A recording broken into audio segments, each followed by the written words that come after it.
The rain fell in sheets over Westridge, washing away the day's blood and sweat, but not the lingering fear. Eleanor Sullivan worked tirelessly beneath a weathered canvas tent at the edge of town, her hands steady as she stitched a gaping wound on a young militiaman's shoulder. The flickering lantern cast long shadows across her face, highlighting the determination in her green eyes and the tension in her jaw. "Almost done," she murmured, her voice barely audible above the drumming rain. "You're lucky.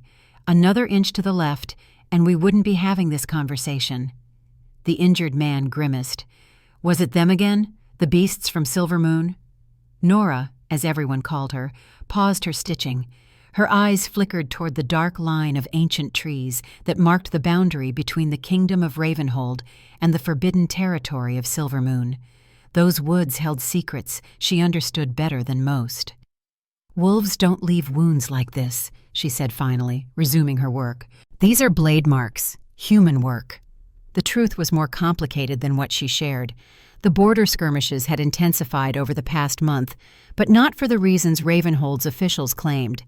Lord Harrington's propaganda painted all Silver Moon people as mindless beasts, but Nora knew otherwise. When she finished the last stitch, she applied a poultice of herbs gathered from her small garden. Among the common medicinal plants were a few rare specimens whose true nature she kept hidden. The injured man winced at the sting, but relaxed as the pain subsided unnaturally quickly. "That should do it," Nora said, wrapping clean bandages around his shoulder. "Change the dressing tomorrow and come see me in 3 days." The young man stared at his wound in wonderment. "It already feels better. They say you have the magic touch, Miss Sullivan." Nora's smile tightened. "Just good medicine." After the last patient left, Nora gathered her supplies and stepped out into the rain.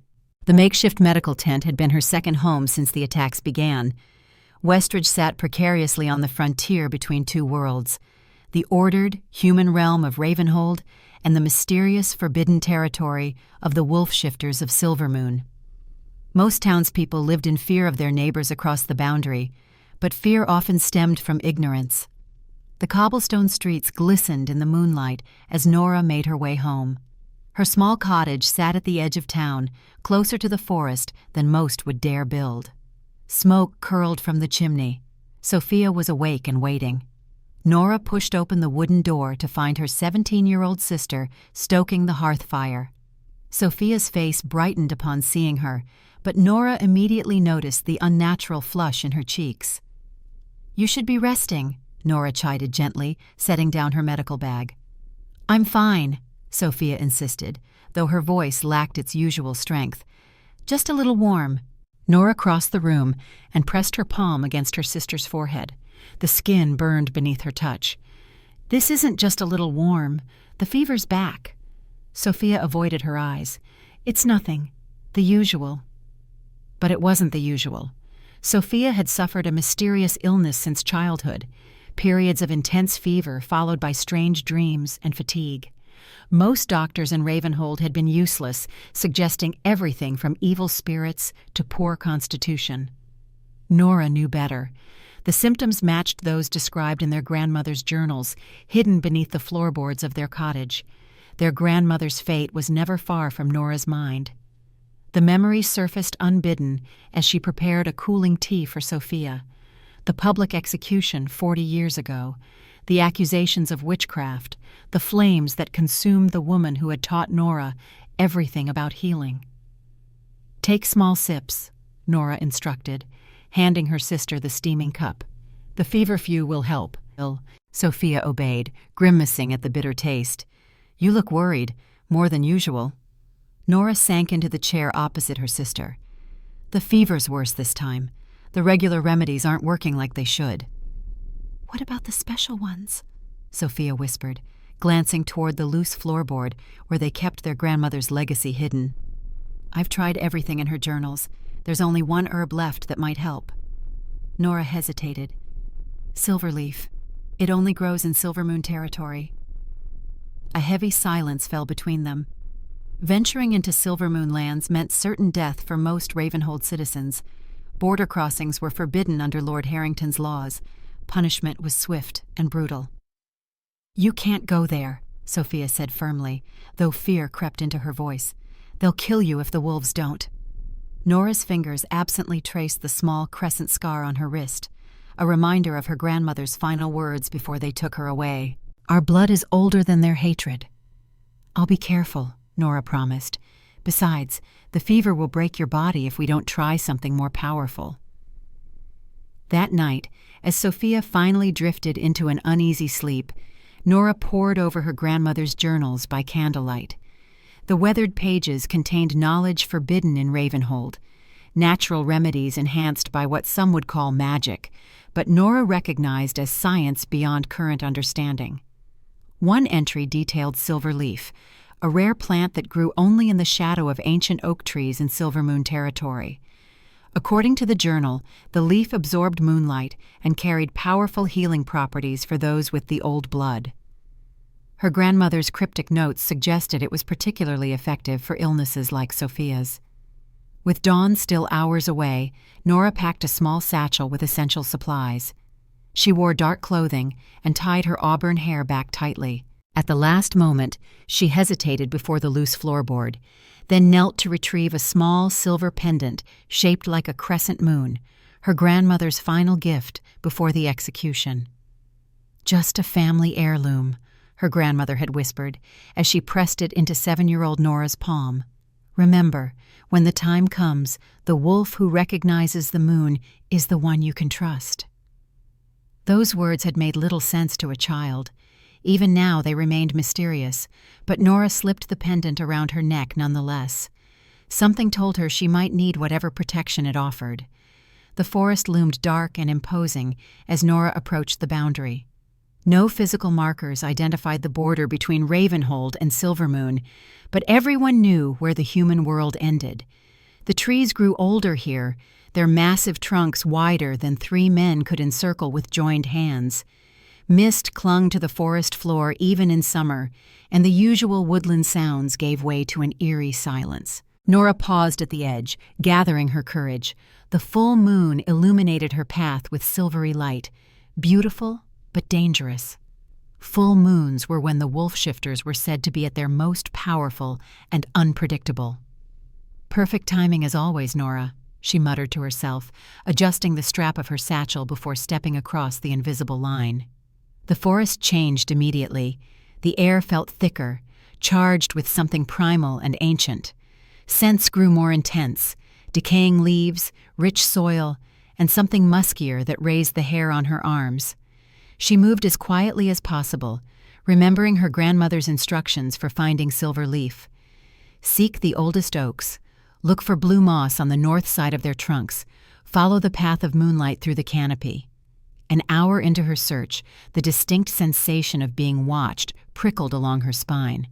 Nora froze, her hand instinctively reaching for the small knife at her belt. The forest had fallen completely silent. A twig snapped somewhere to her left. Nora whirled toward the sound, knife drawn.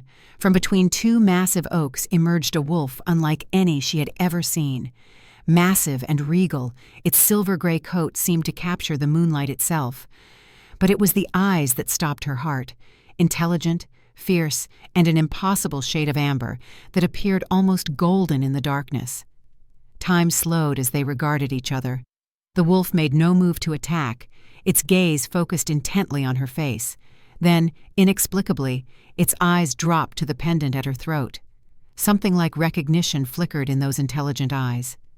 Nora's grandmother's words echoed in her mind. "The wolf who recognizes the moon is the one you can trust." Her knife trembled in her grip. The wolf took a step forward, and against all reason, Nora lowered her weapon. If this creature wanted to kill her, a small blade would make little difference. Instead of attacking, the wolf turned and looked over its shoulder, as if expecting her to follow.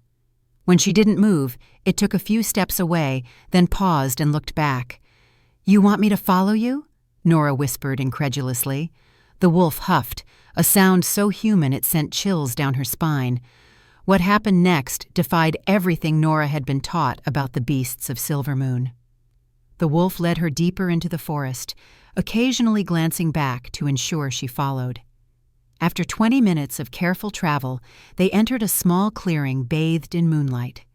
There, growing at the base of the largest oak Nora had ever seen, was a patch of silver leaf, exactly as her grandmother had described, its edges gleaming with an unnatural luminescence. The wolf stopped at the edge of the clearing, watching as Nora approached the plant with reverence. She knelt beside it, whispering a prayer of thanks her grandmother had taught her, before carefully harvesting several leaves and placing them in a special cloth pouch. When she turned back, the wolf had vanished. Unbeknownst to Nora, amber eyes still watched from deeper shadows. Alexander Blackwood, Alpha King of Silvermoon, remained hidden in his wolf form, observing the human woman with intense curiosity. He had caught her scent from miles away. Something about it had called to him, drawn him inexplicably toward the border. Alexander had expected to find a trespasser to frighten away or perhaps capture for questioning. Instead, he discovered something far more intriguing: a human woman with the scent of old magic and the pendant of the lunar priestesses around her neck. A pendant that, by all rights, should have been destroyed decades ago during the Moonfall Purge. Her movements fascinated him. Confident yet respectful of the forest, she harvested the sacred plant with proper reverence, taking only what she needed. Most humans would have ripped up the entire patch out of greed or ignorance. More importantly, he recognized her face from reports his scouts had brought back. Eleanor Sullivan, the healer of Westridge, who treated both humans and secretly those of mixed heritage who couldn't reveal their true nature to Ravenhold's physicians. Those who lived between worlds spoke of her with respect, a rare sentiment for any human.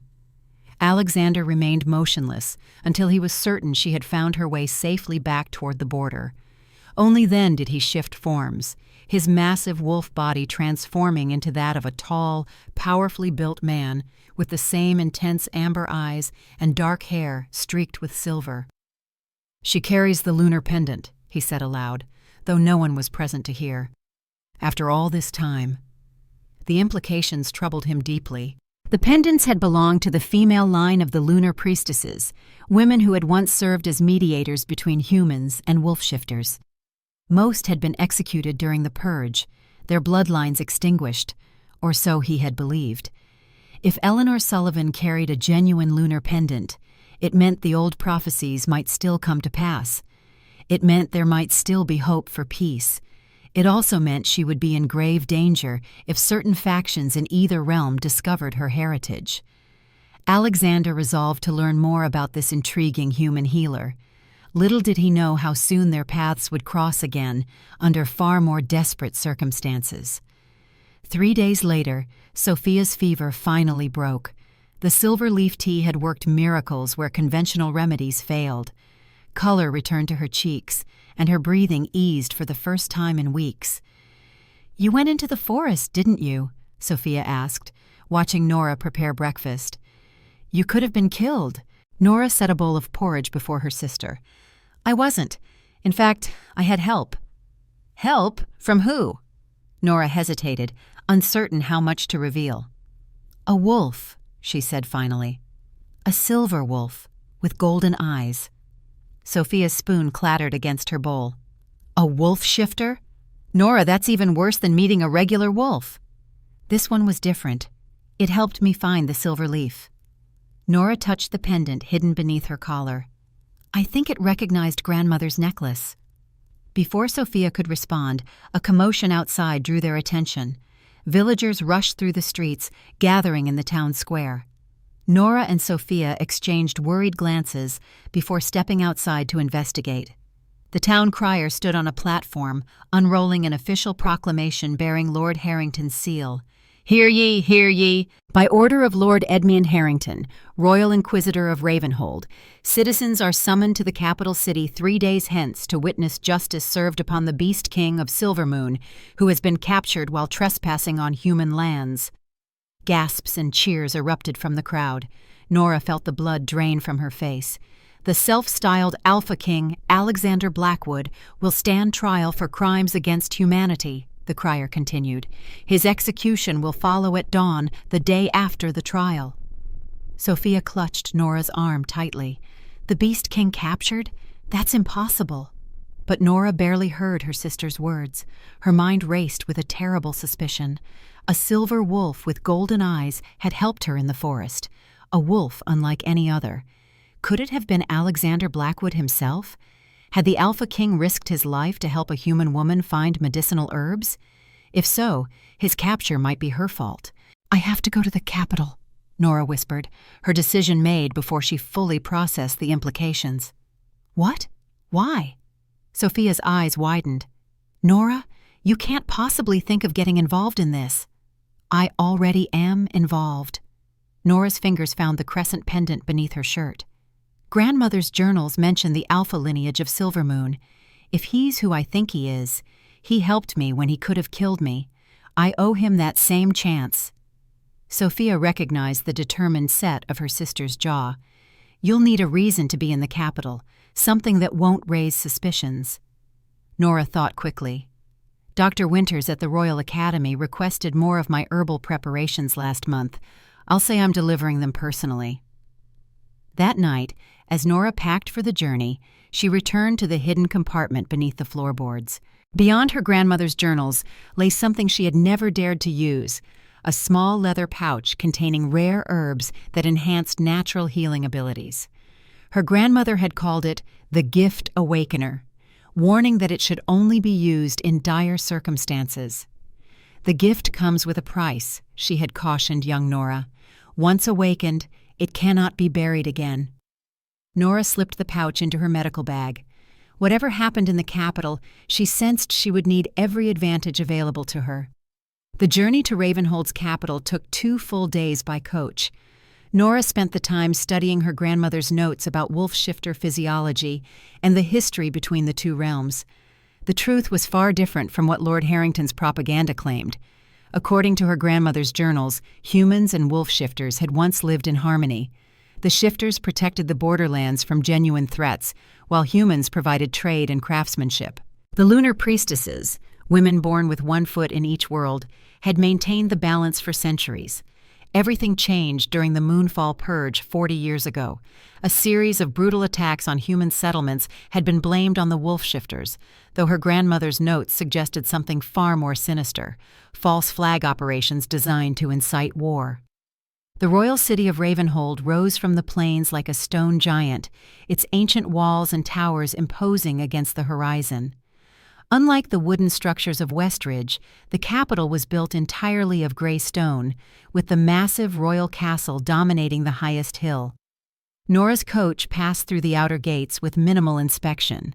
Her reputation as a healer preceded her, and her stated business with Dr. Winters at the Royal Academy provided sufficient reason for her visit. The capital buzzed with unusual energy. Banners depicting a wolf's head impaled on a spear hung from buildings. Street vendors sold commemorative trinkets celebrating the Beast King's capture. The atmosphere was festive, macabre, and deeply disturbing. Nora secured lodging at a modest inn near the central square, close to both the Royal Academy and the castle where Alexander Blackwood would be held. After freshening up, she made her way to the academy to maintain her cover story. Dr. Elizabeth Winters greeted Nora warmly in her cluttered office. A respected physician in her 50s, Winters had corresponded with Nora for years about herbal remedies, occasionally requesting specific preparations for her special patients. "Eleanor, what a pleasant surprise," Dr. Winters said, closing the door firmly behind them. "Your timing is either extremely fortunate or troubling." "Both, I suspect," Nora replied, extracting several carefully wrapped packages from her bag. "I brought the remedies you requested, but I'm also here about the captured Alpha King." Dr. Winters' expression tightened. She moved to the window and drew the heavy curtains before speaking again in a hushed voice. "These walls have ears, especially now. What's your interest in Alexander Blackwood?" Nora hesitated, then touched the crescent pendant at her throat. Dr. Winters' eyes widened in recognition. "You're one of them," she breathed. "A lunar lineage." "My grandmother was. I don't know what I am," Nora admitted. "But I believe Alexander Blackwood helped me recently in the forest. I owe him a debt." Dr. Winters sank into her chair. "This changes everything. I've been treating his wounds secretly, They're keeping him in silver chains that burn his flesh.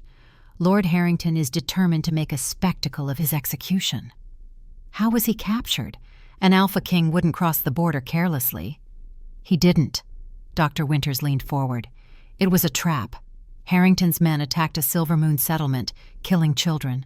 When Alexander responded, they were waiting with silver-tipped weapons and chains blessed by dark practitioners. Nora felt sick. The execution is scheduled for when? The day after tomorrow at dawn, after a mock trial tomorrow afternoon. A plan began forming in Nora's mind. I need to see him. Impossible. He's guarded day and night. You're treating his wounds. Take me as your assistant. Dr. Winters considered this. Risky, but possible. However, what do you hope to accomplish? Even if you could somehow free him, he's too weak from the silver poisoning to escape. Nora reached into her bag and produced the pouch of healing herbs. I might be able to help with that. Dr. Winters' eyes widened. The Gift Awakener. Are you certain? Once used. I know the risks, Nora interrupted, but something tells me this is what my grandmother prepared me for. As night fell over Ravenhold, Nora stood before the small mirror in her inn-room, examining her reflection. She looked outwardly calm, but her heart thundered in her chest. Tomorrow she would attempt to save the Alpha King of Silvermoon, the very being her countrymen had been taught to fear above all others. Her fingers traced the crescent pendant at her throat. The wolf who recognizes the moon is the one you can trust, she whispered, repeating her grandmother's words like a prayer. Outside her window, the nearly full moon cast its silver light over Ravenhold, its cold radiance touching both the human city and the distant forests of Silvermoon equally.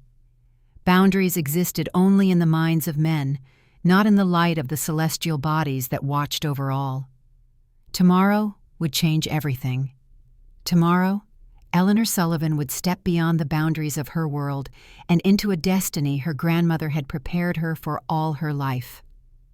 The royal city of Ravenhold loomed imposingly against the morning sky as Nora passed through its massive stone gates. Unlike the wooden structures of Westridge, the capital was built entirely of gray granite, its towers and ramparts reaching skyward like the fingers of some enormous stone giant. Banners bearing the Ravenhold crest, a sword piercing a wolf's head, hung from every available surface, their crimson fabric snapping in the bitter wind. Nora clutched her medical bag closer, trying to appear inconspicuous among the stream of merchants, nobles, and commoners flowing through the city streets. The excitement in the air was palpable, almost festive, though the nature of the celebration turned her stomach. Signs and proclamations announcing the upcoming trial and execution of the Beast King adorned shop windows and public squares. Street vendors hawked gruesome souvenirs, miniature silver daggers, wolf head medallions, and crude wooden figures of a wolf impaled on a stake. "Fresh from the Royal Forge," one merchant called out as she passed. "Genuine silver arrowheads, guaranteed to pierce beast hide. See the Alpha King fall with your own arrow." Nora kept her head down, focusing on reaching the modest inn near the central plaza where she'd arranged lodging. Tomorrow's trial would draw spectators from across the kingdom, and the city was already swelling with visitors eager to witness the spectacle. She would need to maintain her cover as Dr. Winters' assistant until she could formulate a plan to help Alexander. The Morning Star Inn proved to be a clean if simple establishment, catering primarily to merchants and respectable travelers of modest means. After securing a small room on the second floor, Nora unpacked only what was necessary for her cover story, various herbal preparations requested by Dr. Winters at the Royal Academy. As evening approached, she made her way to the Academy, an impressive structure of white stone that stood apart from the military architecture dominating the rest of Ravenhold. For centuries, the Academy had been a bastion of knowledge and healing, maintaining some independence from the Crown's more martial interests. Dr. Elizabeth Winters welcomed her in a cluttered office lined with books, anatomical drawings, and specimens preserved in glass jars. A woman in her 50s with keen eyes and silver-streaked brown hair pulled into a severe bun. She had corresponded with Nora for years about medicinal herbs, but had never before met her in person. "Eleanor Sullivan," Dr. Winters said, embracing her with surprising warmth before quickly closing and locking the office door. "Your timing is either remarkably fortunate or troublingly prescient." "Both, I suspect," Nora replied, extracting several carefully wrapped packages from her bag. "I've brought the remedies you requested, but I'm also here about the captured Alpha King." Dr. Winters' expression tightened. She moved to the window and drew the heavy curtains before speaking again in a hushed voice. "These walls have ears, especially now," she warned. "What's your interest in Alexander Blackwood?" Nora hesitated, then touched the crescent pendant at her throat, allowing it to catch the lamplight. Dr. Winters' eyes widened in recognition. "A lunar pendant," she breathed. "Your grandmother?" "Elaine Sullivan," Nora confirmed. "She was executed during the purge 40 years ago." Dr. Winters sank into her chair, studying Nora with new intensity. "I knew Elaine when I was a young student. She was a brilliant healer. And more." She leaned forward. "Does the pendant respond to you?" "It grows warm sometimes," Nora admitted. "And recently, when I encountered a silver wolf in the forest who led me to medicinal herbs." "You met the Alpha King in his wolf form," Dr. Winters concluded, "and he recognized the pendant." Nora nodded. "I believe he's the one they've captured. I owe him a debt, and I intend to repay it." "This changes everything," Dr. Winters murmured. She retrieved a small brass key from a hidden compartment in her desk and unlocked a drawer, removing a thin leather-bound journal. "Harrington, the Royal Inquisitor presiding over tomorrow's trial, has been developing something far more insidious than a simple execution." She opened the journal, revealing detailed anatomical drawings of wolf shifters in various stages of transformation, alongside chemical formulas and experimental notes. "Moonbane," she explained. "A poison specifically designed to target shifter physiology. Harrington has been testing it on captives for months, refining it to cause maximum suffering before death." Nora felt sick as she examined the notes. These symptoms — paralysis, black veins spreading from the point of contact, organ failure — they're similar to silver poisoning, but accelerated and more severe. "Precisely, and Alexander is being used for the final testing phase. They've been keeping him in silver chains that burn his flesh, and Harrington plans to execute him with a moonbane-coated blade to demonstrate its effectiveness to foreign delegates." "I need to see him," Nora said firmly. "Impossible.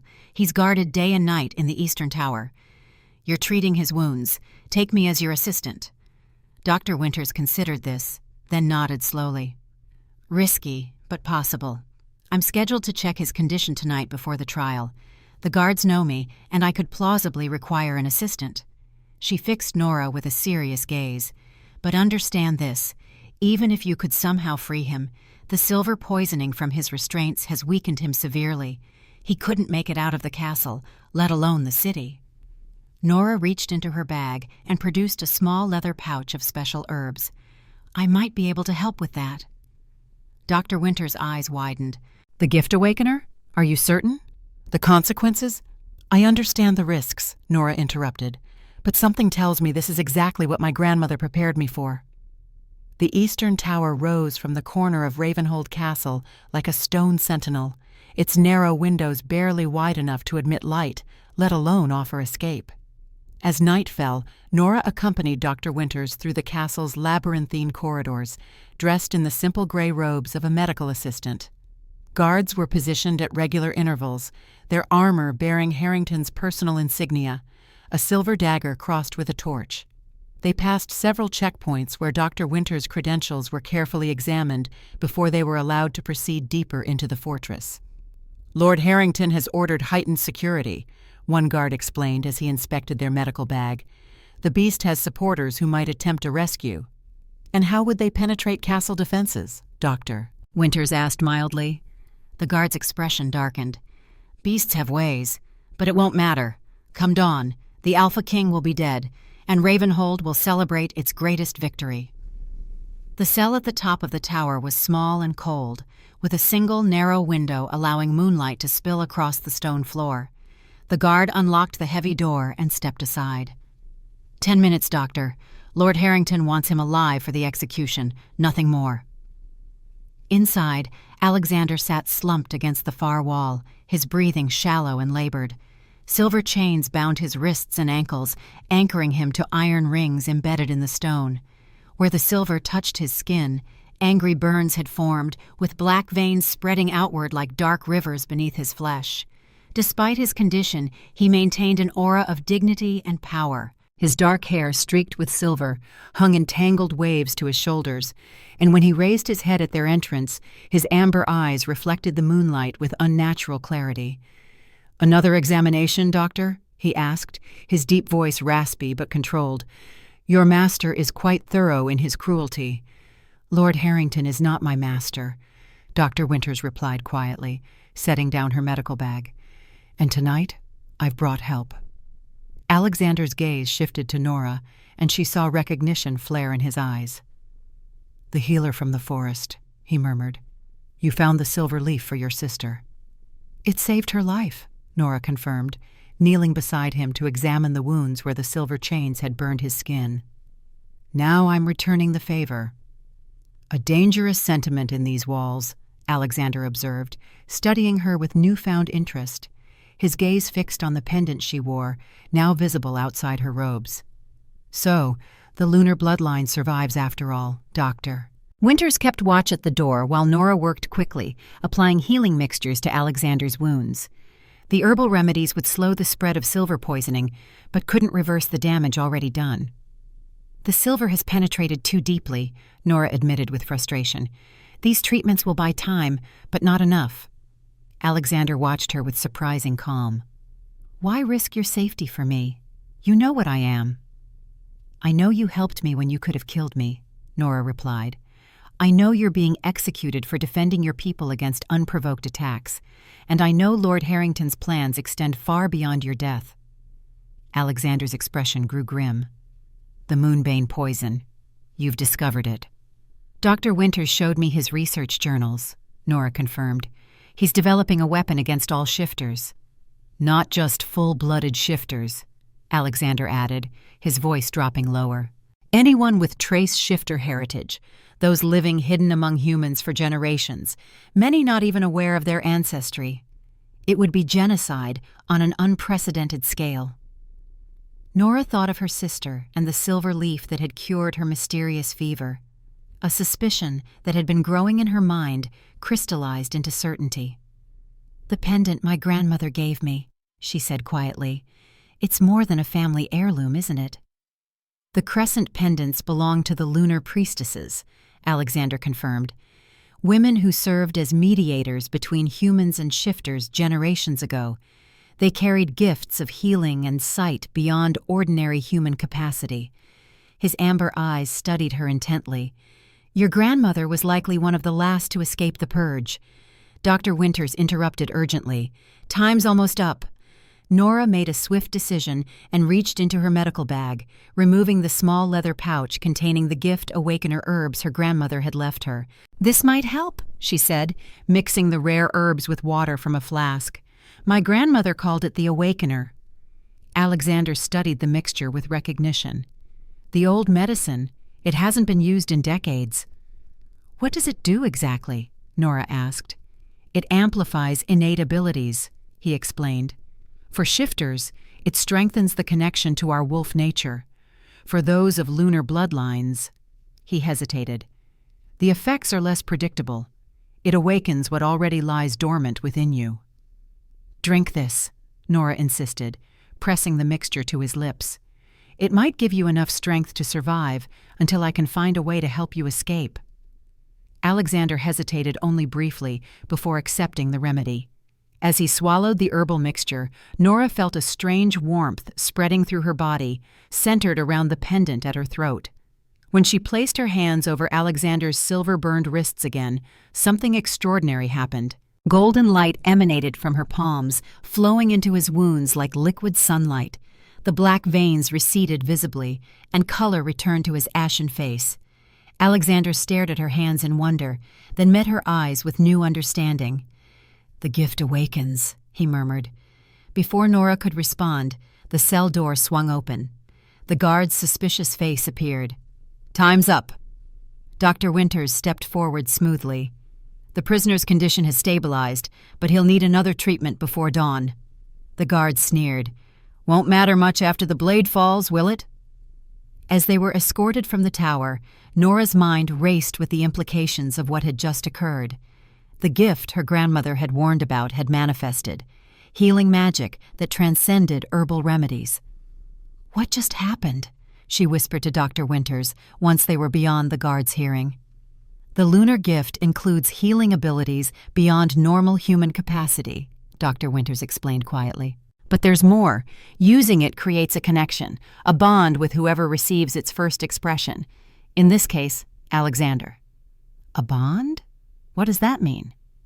"You'll begin to sense his condition, his emotions, and he'll sense yours." Dr. Winters glanced nervously at the tower. "It also means Harrington has another reason to want you dead, if he discovers what you are." The morning of the trial dawned clear and cold, the kind of crystalline winter day that seems designed for momentous events. The central courtyard of Ravenhold Castle had been transformed overnight into an outdoor tribunal, with elevated platforms for Lord Harrington and visiting dignitaries, and standing areas for lesser nobles and privileged citizens. Common folk crowded the periphery, jostling for position to witness what was being called the trial of the century. Nora secured a place near the front by presenting herself as Dr. Winters' assistant, officially present to monitor the prisoner's condition. From her position, she had a clear view of the central platform where Alexander would soon be brought. Lord Edmund Harrington made a calculated entrance, appearing from the castle's main doors precisely as the bells struck the 9th hour. Tall and distinguished, with silver hair and piercing gray eyes, he carried himself with the confidence of a man accustomed to absolute authority. His crimson robes of office swept dramatically behind him as he ascended to the judgment seat. Foreign delegates occupied a separate platform to Harrington's right, representatives from neighboring kingdoms who maintained uneasy peace with Ravenhold.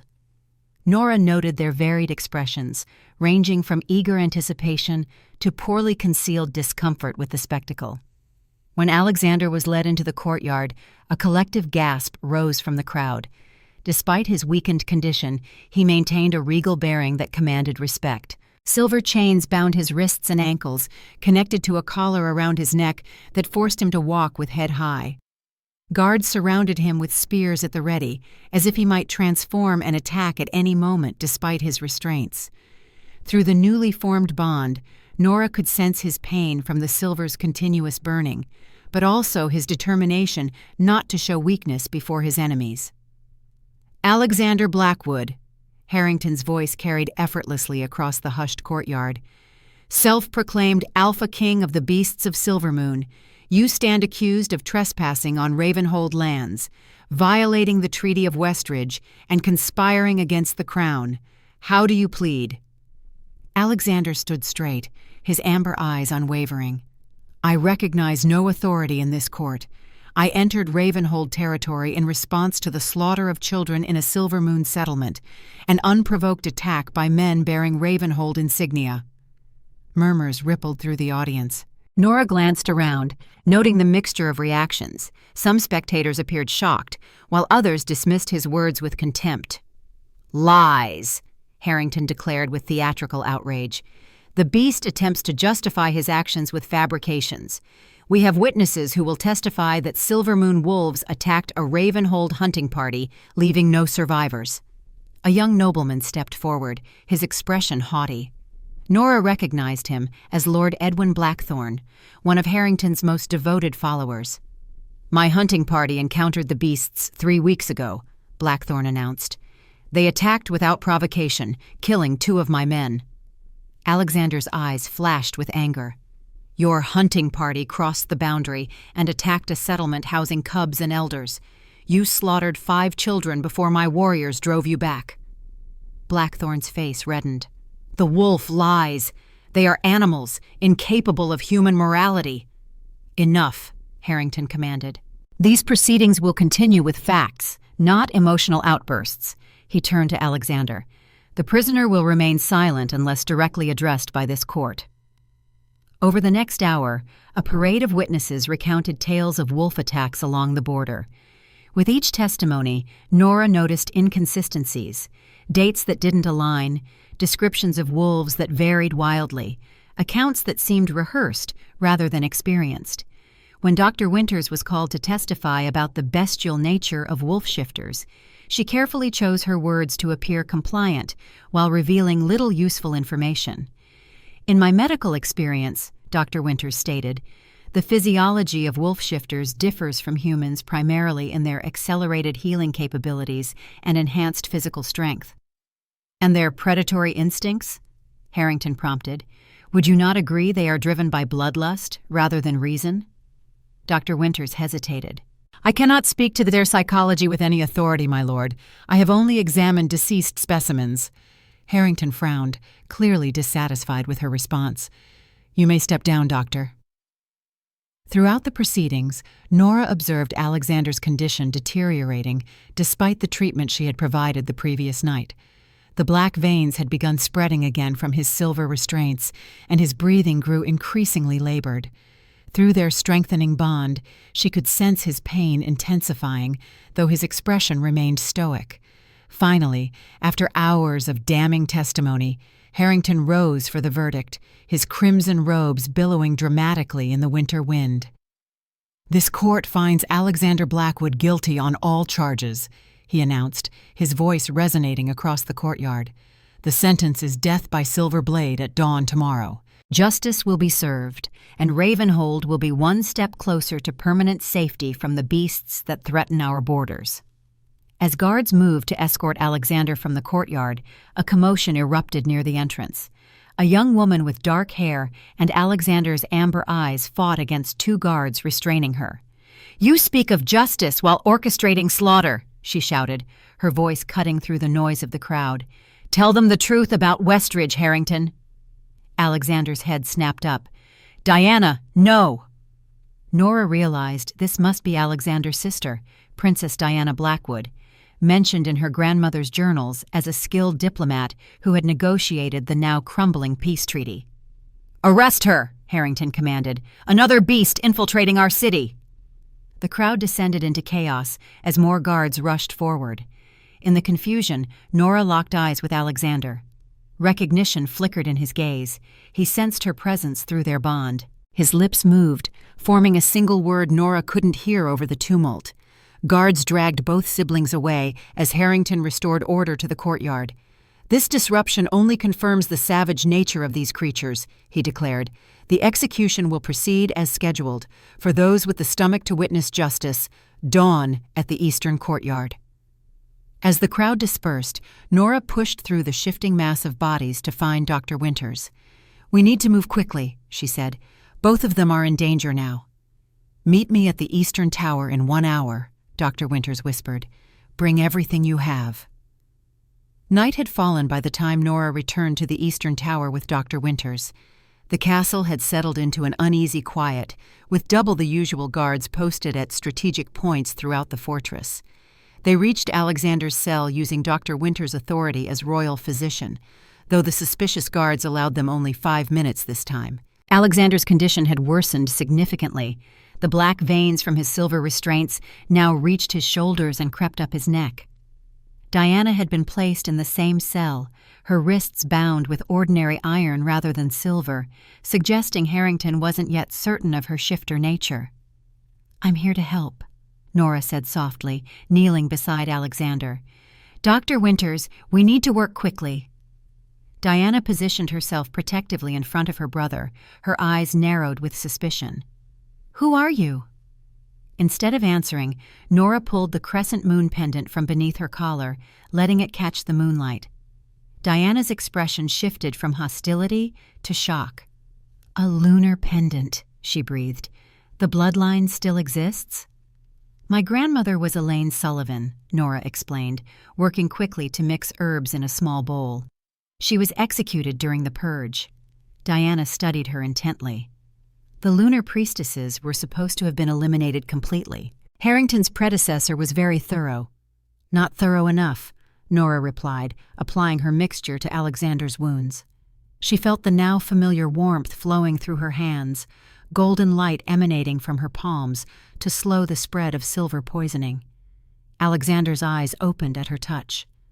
"The forest healer," he murmured. "You shouldn't have come back for me." "I made a choice," Nora said firmly, "just as you did when you helped me find the silver leaf." Through their strengthening bond, she sensed his confusion giving way to recognition, then something deeper, gratitude mingled with concern for her safety. "Listen carefully," Alexander said, his voice barely audible. "Harrington has been developing Moonbane for years. The execution tomorrow is merely a demonstration before he deploys it on a larger scale." "What do you mean?" Nora asked, continuing to channel healing energy into his wounds. "Water supplies," Diana explained grimly. "The poison can be introduced to reservoirs, affecting entire communities simultaneously. His target is the Clearwater Settlement, a community of mixed heritage families living near the border. 400 people," Alexander added, "many of them children with no knowledge of their shifter ancestry." "When?" Dr. Winters demanded from her position by the door. 3 days from now," Diana replied. "We discovered the plans just before Alexander was captured." "Time's up," the guard called, opening the cell door. Dr. Winters stepped forward. "The prisoner requires further treatment if he's to survive until dawn." "Lord Harrington's orders are clear," the guard replied coldly. "No more visitors until execution. The beasts will spend their final hours together." As they were escorted from the tower, Nora felt the pendant at her throat grow unusually warm against her skin. Through her bond with Alexander, she sensed not just his physical condition, but something unexpected: hope, where moments before there had been only grim resignation. "He has a plan," she whispered to Dr. Winters when they were alone in a secluded courtyard. "I can feel it through the bond." "Whatever it is, it won't succeed without help," Dr. Winters replied. "The execution ground will be heavily guarded, and Harrington has ordered the silver blade coated with concentrated moonbane." Nora thought quickly. "The awakening gift I used earlier, it's growing stronger. If I can get close enough during the execution, perhaps I can channel enough healing energy to counteract the poison long enough for Alexander to shift form." "And the silver restraints?" "Silver restricts shifter abilities, but the lunar gift is different," Nora realized. "My grandmother's journals mentioned this. The combination of both bloodlines creates something new, something neither fully human nor fully shifter." Dr. Winters' expression grew solemn. "There's a network of those who remember the old alliance, humans and hidden shifters working together. We call ourselves the Covenant. If you're committed to this path, we can offer assistance." "I made my choice the moment I recognized Alexander in the forest," Nora said with certainty. "Whatever comes next, I face it willingly." As they formulated their plan for the morning's execution, Nora felt the pendant pulse with increasing warmth against her skin, not just responding to her own determination, but to something else, something ancient awakening within her blood. The gift her grandmother had warned her about was fully emerging, transforming her in ways she was only beginning to understand. In the Eastern Tower, Alexander sat in silent communion with his sister, conserving his strength for what was to come.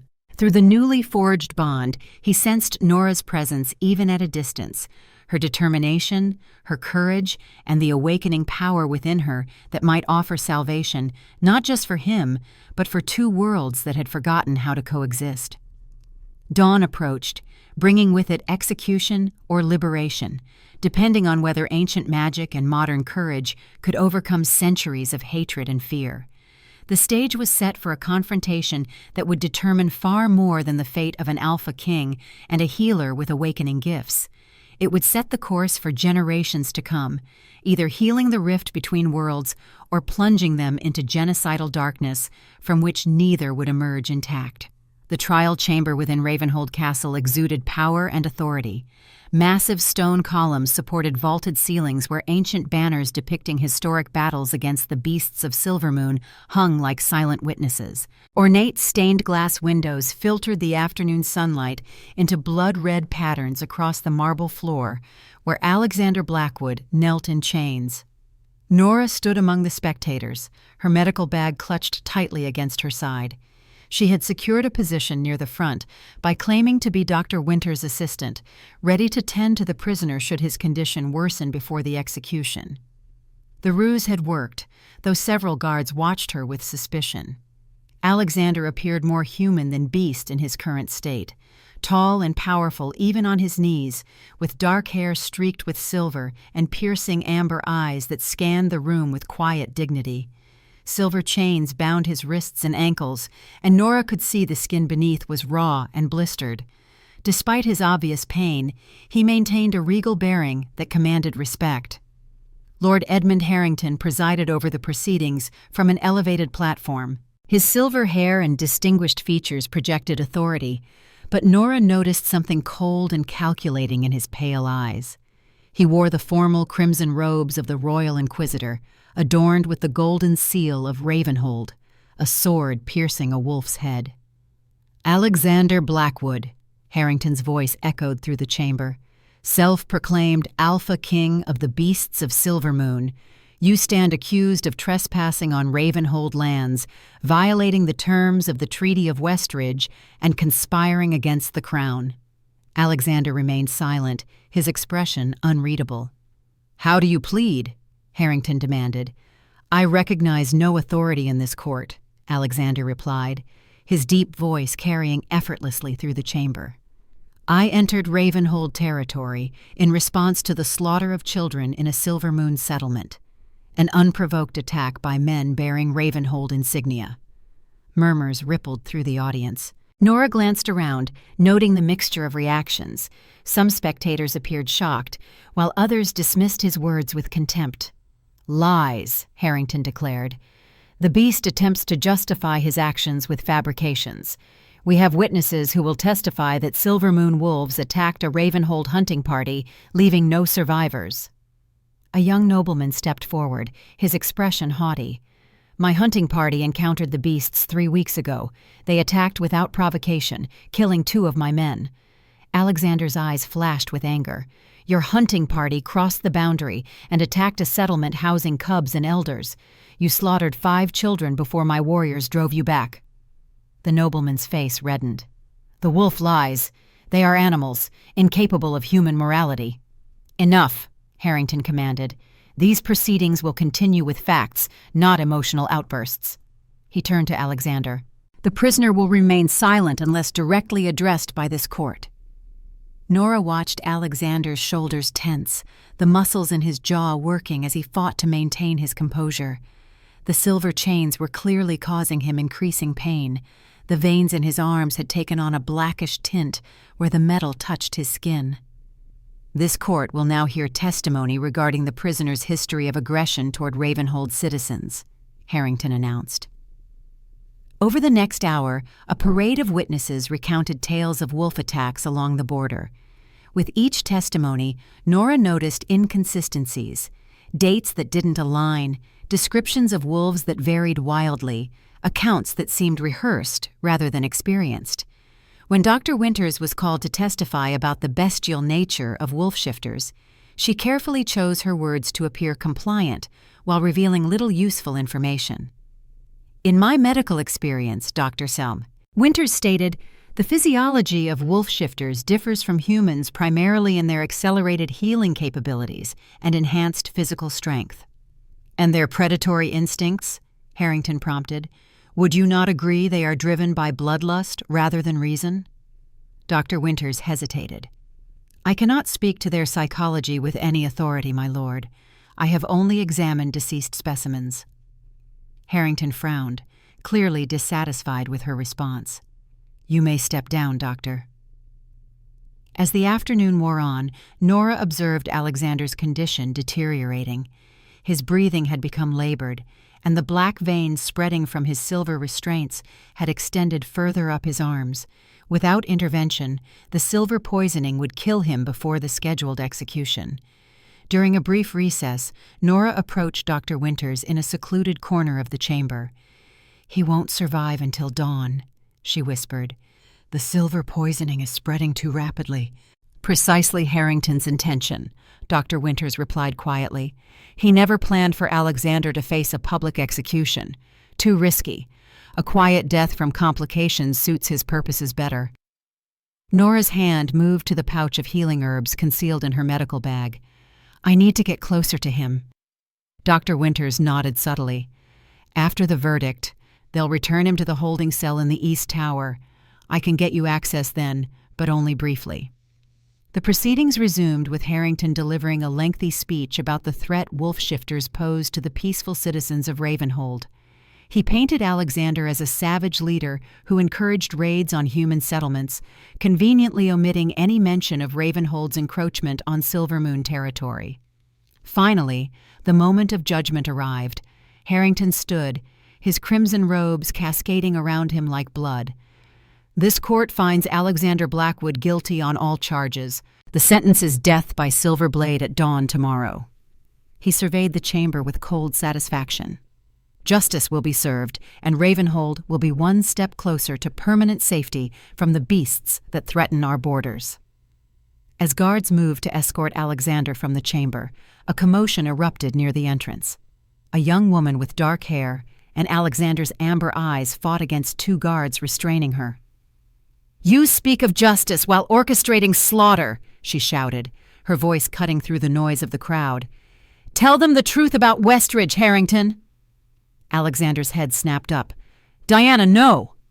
Nora realized this must be Alexander's sister, Princess Diana Blackwood, mentioned in her grandmother's journals as a skilled diplomat who had negotiated the now crumbling peace treaty. "Arrest her!" Harrington commanded. "Another beast infiltrating our city." The crowd descended into chaos as more guards rushed forward. In the confusion, Nora locked eyes with Alexander. Recognition flickered in his gaze. He remembered her from the forest. His lips moved, forming a single word Nora couldn't hear over the tumult. Guards dragged both siblings away as Harrington restored order to the chamber. "This disruption only confirms the savage nature of these creatures," he declared. "The execution will proceed as scheduled. For those with the stomach to witness justice, dawn at the eastern courtyard." Nora pushed through the dispersing crowd to find Dr. Winters. "We need to move quickly," she said. "Both of them are in danger now." "Meet me at the Eastern Tower in 1 hour," Dr. Winters whispered. "Bring everything you have." An hour later, Nora approached the Eastern Tower, her heart hammering against her ribs. She had changed into the simple gray dress of a castle servant, her medical bag concealed beneath a folded blanket. Guards patrolled the tower entrance, but Dr. Winters had arranged for a brief window of access. "The prisoner requires medical attention," Dr. Winters informed the guards as Nora approached. "Lord Harrington wants him alive for the execution. This is my assistant." The lead guard frowned but stepped aside. 10 minutes, no more, and I'll be watching." The cell at the top of the tower was small and cold, with a single narrow window allowing moonlight to spill across the stone floor. Alexander sat slumped against the wall, his breathing shallow and irregular. The black veins had spread further, now reaching his shoulders and creeping up his neck. Diana knelt beside him, whispering urgently in a language Nora didn't recognize. When the cell door opened, both siblings tensed, ready for another threat.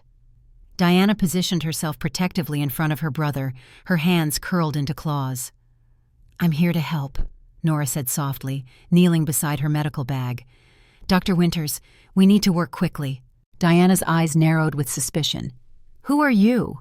Instead of answering, Nora pulled out the crescent moon pendant from beneath her collar, letting it catch the moonlight.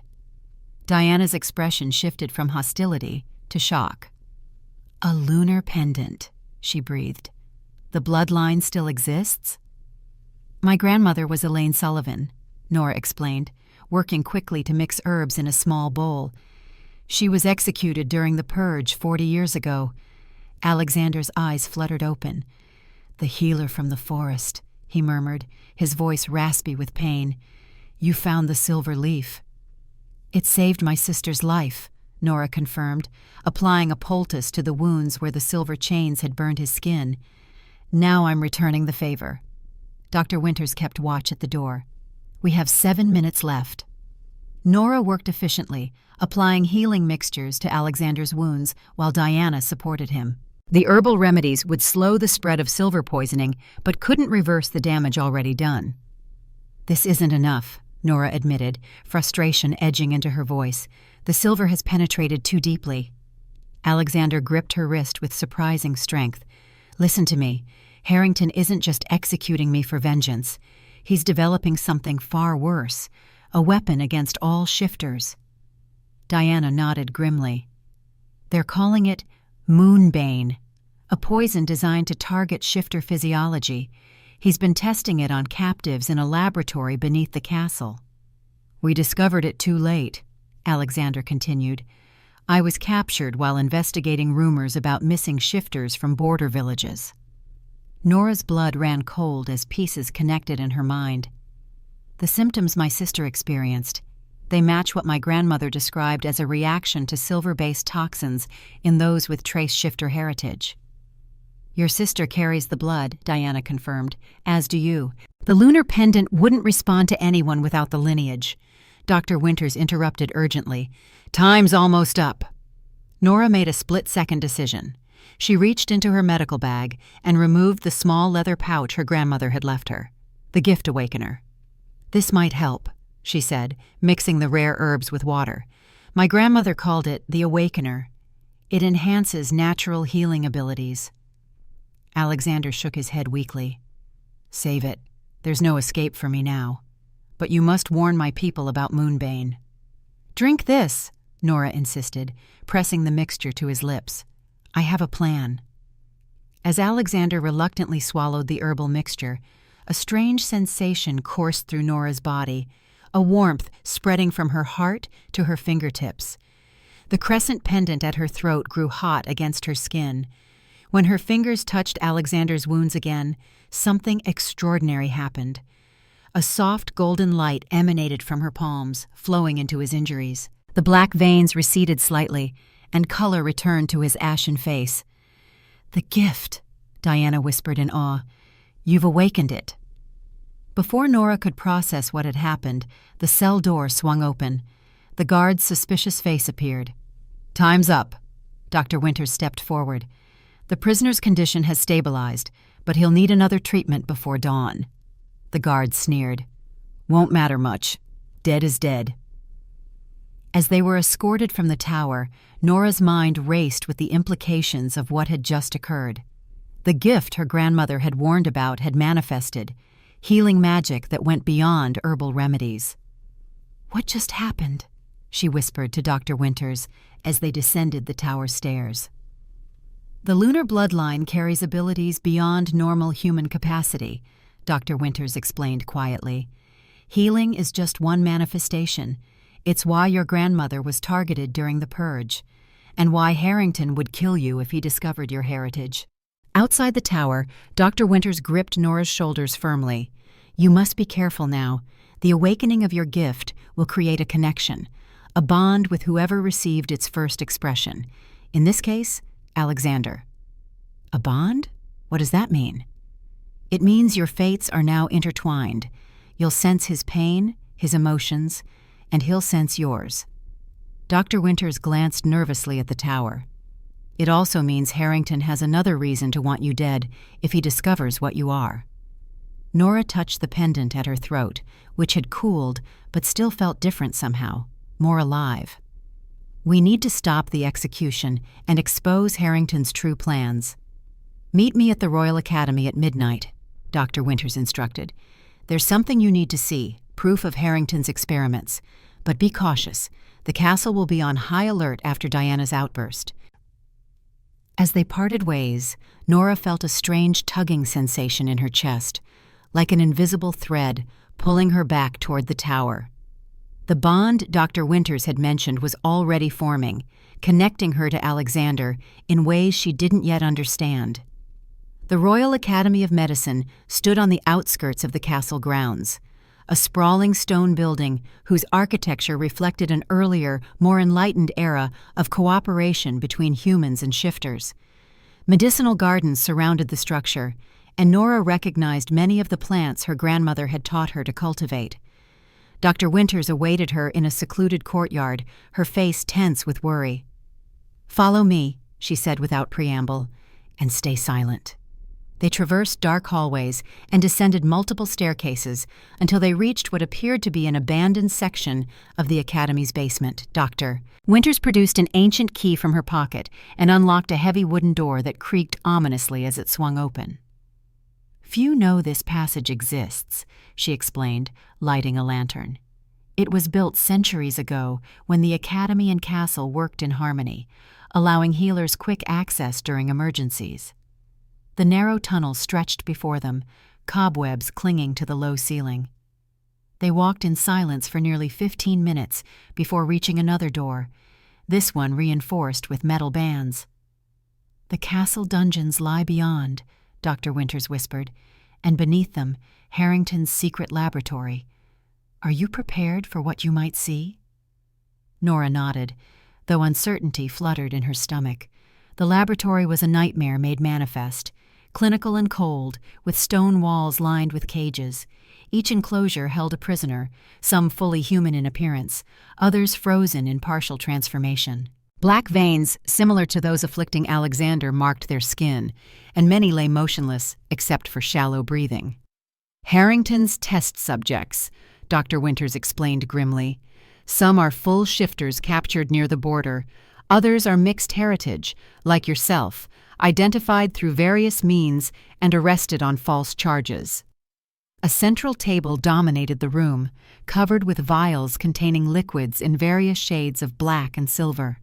Laboratory equipment surrounded it: scales, distillation apparatus, medical instruments that looked more like torture devices. "Moonbane," Nora whispered, approaching the table cautiously. "This is what he's developing." Dr. Winters nodded. "A poison that targets the shifter gene, causing paralysis, organ failure, and eventually death. One drop in a water supply could kill dozens. A vial in a village well would eliminate an entire shifter settlement." "Genocide," Nora breathed, horror washing through her. "He's planning genocide." "Precisely, and Alexander discovered it, which is why Harrington was so determined to capture him." Dr. Winters picked up a leather-bound journal from the table. "This contains Harrington's research notes. His plans extend beyond elimination of shifters. He intends to identify and purge all those with mixed heritage as well." A soft moan from one of the cages drew Nora's attention. A young woman, barely more than a girl, reached weakly toward them. Black veins covered her exposed arms, and her eyes flickered between human blue and wolf amber. Nora rushed to the cage. "She's dying!" Without conscious thought, Nora extended her hands through the bars. The golden light appeared again, flowing from her fingertips to the girl's ravaged body. The black veins receded slightly, and the girl's breathing eased. "I can't heal her completely," Nora realized, "but I've bought her time." "Remarkable," Dr. Winters murmured. "The lunar gift is even stronger than the stories suggested." A sudden commotion above them, shouting and the pounding of boots, interrupted their discovery. "Guards!" Dr. Winters hissed. "We must leave immediately."